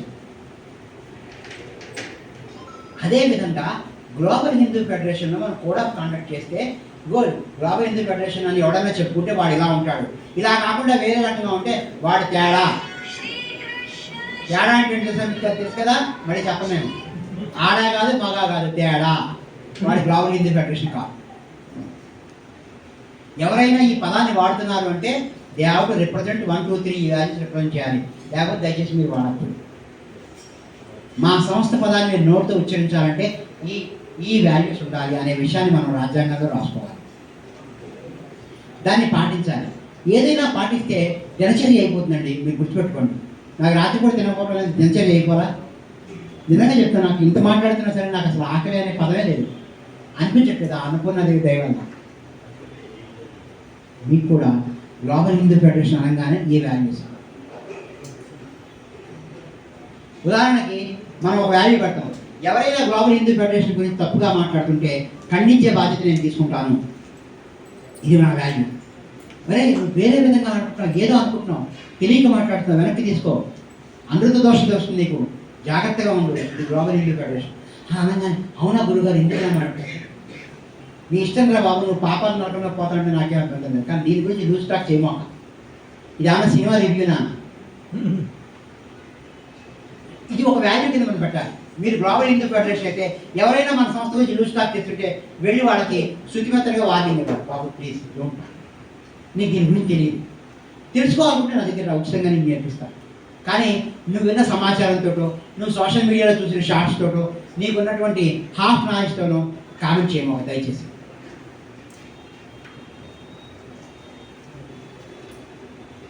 దాన్నే అటువంటి పవిత్రతని కల్పించడం ఒక వాల్యూ. ఇప్పటికీ నండి ఇన్ని సంవత్సరాలైనా మనం 6వ స్త్రీ పేరు చెప్పుకోవట్లేదండి. ఆర్య, ద్రౌపది, సీత, తార, మండోదరి, పంచకన్యా, స్మరే నిత్యం, మహాపాతక నాశనం అంటున్నాం. ఆ శాంటిటీ వాళ్ళ నిలబెట్టారు. ఇక్కడ వచ్చిన ప్రతి వ్యక్తి యొక్క శాంటిటీ అంటే కనుక ఒరే గ్లోబల్ హిందూ ఫెడరేషన్ గురించి లూజ్ టాక్ చేస్తే ఒప్పుకోను. తెలిసైనా మాట్లాడు, లేదా తెలుసుకునైనా మాట్లాడు.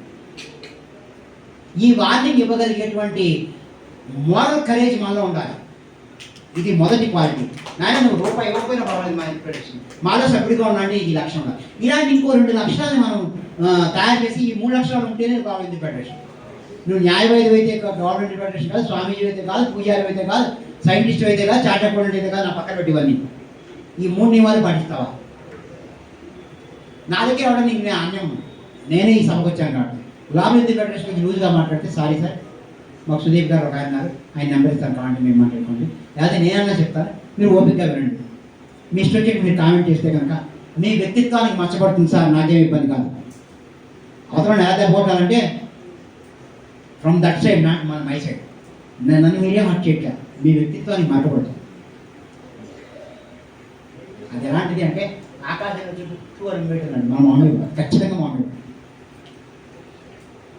దేంతో అయినా గేమ్స్ ఆడు, గ్లోబల్ హిందూ ఫెడరేషన్తో గేమ్స్ ఆడకూడదు అనేటువంటి భావన రావాలి. అది మనని ముందుకు తీసుకెళ్ళాలి. అటువంటి పవిత్రమైన భావాన్ని మనసులో పెట్టుకొని మనం కనుక వాళ్ళ ఇంటికి వెళ్ళినట్లయితే కనుక ఇంతెంతే వడ్డంతే తానెంతే నభో భూమండలమైనవి అన్నిటికీ అది వ్యాపిస్తుంది. కానీ మనలో ఇది లేకపోతే కనుక వ్యాపించదు. అయితే ఒక బ్రహ్మాండమైన సంస్థలు తయారు చేయడానికి 10 మంది చాలండి. ఇవాళ మనకి 50 మంది వచ్చారంటే చాలా ఎక్కువ. కానీ మనకు కావాల్సింది ఏంటి? ఇది ఒక్కటే. ఇంకొక 2 వాల్యూస్ మీరు చేర్చండి. నేను ఒకటి చేర్చాను, మీరు అందరూ యాక్సెప్ట్ చేస్తే ఇది మనం పాటిద్దాం, ఇంకో 2 పాటిద్దాం. ఈ 3 కలిపితే గ్లోబల్ హిందూ ఫెడరేషన్ యొక్క వ్యక్తి మెంబర్ ఎలా ఉంటాడు అంటే, ఇదిగో నలుపు తెలుపు కాదు, బట్టతల జుట్టు కాదు, ఆడ మగ కాదు, ఇవన్నీ కాదు, భాషాపురం భేదం కాదు. వాడు గ్లోబల్ హిందూ ఫెడరేషన్ కనుక విమర్శిస్తుంటే వాడు పొలైట్గా వచ్చి హెచ్చరికిస్తాడు. ఆ హెచ్చరిక మీ వెన్నులో చలి పుట్టిస్తుంది, బెదిరించడు. కానీ నీ వ్యక్తిత్వాన్ని పాడు చేసుకుంటున్నావురా, దుమ్ము నీ మీద వేసుకుంటున్నావు, చూసుకో, తెల్ల చొక్కా వేసుకున్నావు, జాగ్రత్తగా నాకేం కాదు. ఈ 3 లక్షణాలను ఎవరైతే చూసారో వాడు గ్లోబల్ హిందూ ఫెడరేషన్ మెంబర్గా మీరు గుర్తించవచ్చు. మెంబర్షిప్ కార్డ్ అక్కలా, ఐడెంటిటీ అక్కలా, ఇలాంటి వస్త్రం కూడా అక్కలా. ఇది మనం పెట్టుకోవాలండి.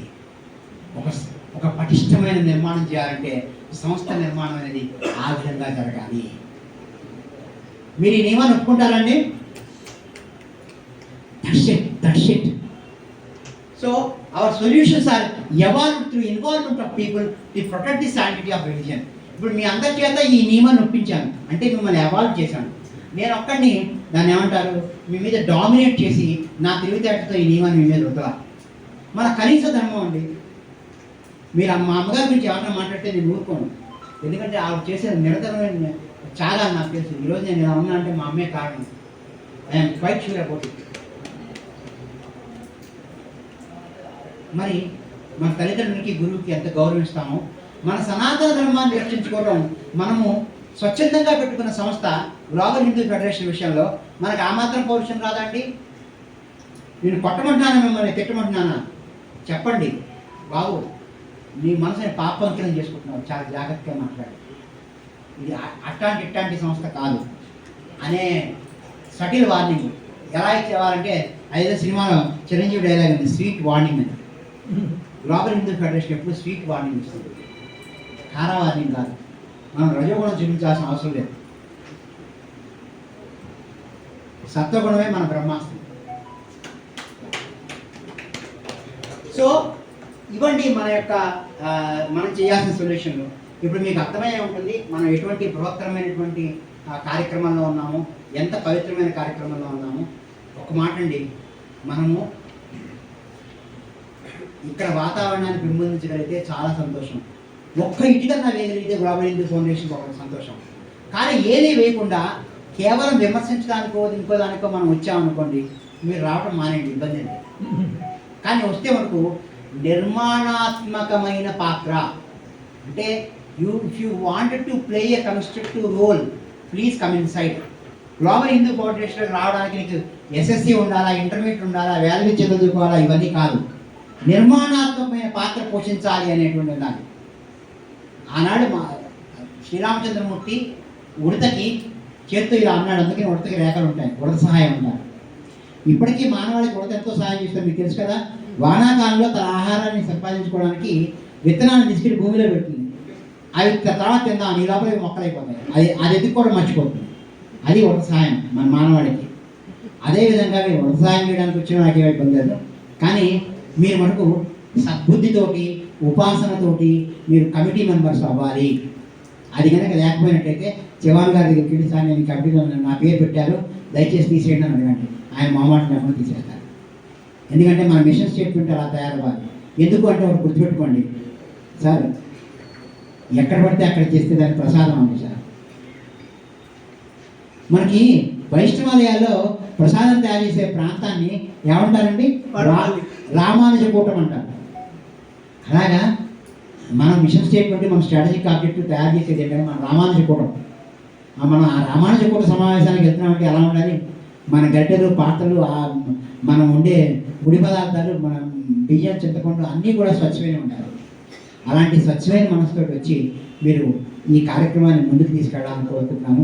ఇవాళ నేను ఈ వేదికకు వచ్చిన కారణం అంటే కనుక 2 పనుల కోసం మంచి మిషన్ స్టేట్మెంట్ ఏర్పరచాలి. దానికోసం ఒక 10 మంది, 3 ఆబ్జెక్టివ్స్ ఏర్పరచుకోవాలి. దానికోసం ఒక 15 మంది.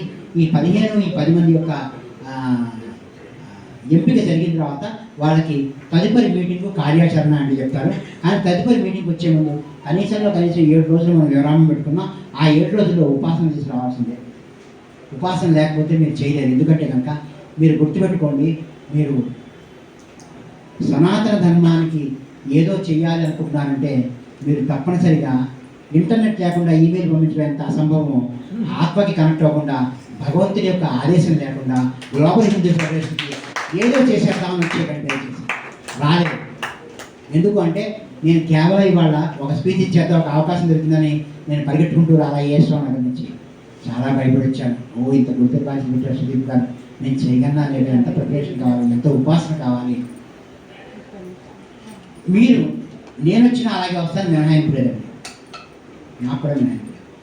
సో ఇది వ్యక్తులతో కాదు, ఒక విలువలతోటి, ఒక నమ్మకంతో నిర్మితమయ్యే సంస్థ.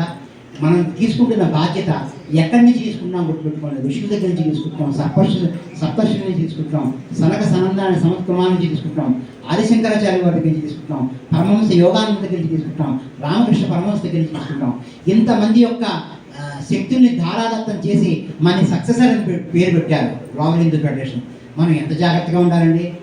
ఒక్క అమ్మా నాన్న ఇచ్చిన ఆస్తిని ఆఫ్టర్ ఆల్ ఎక్కడో రామోజీ ఫిల్మ్ సిటీ దగ్గర కొన్న స్థలాన్నే మనం వారానికి ఒకసారి కాలేజీలో చూస్తే ఎవడన్నా ఆక్రమించాడేమో అని.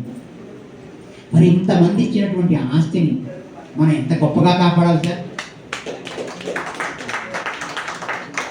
లూజ్ స్టాక్ చేస్తే కుదురుతుందా? Not at all. ప్రతి వాక్యము హృదయం నుంచి రావాలి, ఆత్మతో అనుసంధానం అవ్వాలి. పరమేశ్వర నాకు ఆ శక్తిని మనం ప్రార్థించాలి. ఇలాంటి వ్యక్తులు ఉన్నప్పుడు మాత్రమే ఈ సంస్థను ముందుకు తీసుకెళ్ళగలరు. మిగతా ఏదో ఒక రజగుణంతోనే ముందుకు తీసుకెళ్ళారు.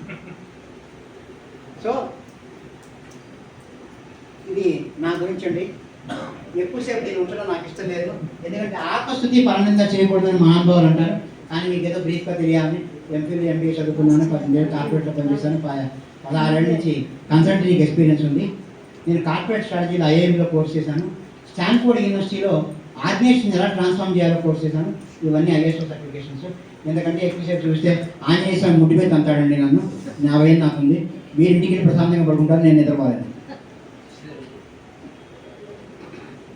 This is my contract decision.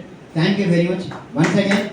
మీకు చవాన్ గారు, మీకు మీ తల్లిదండ్రులకి, సుదీప్ గారు, మీకు మీ తల్లిదండ్రులకి ఇటువంటి ఉన్నతమైనటువంటి అవకాశం ఇచ్చేందుకు నేను నాకు ఇచ్చిన సమయాన్నే పాటించాలనుకుంటున్నాను, ఎక్కువ తీసుకోవాలనుకుంటున్నాను.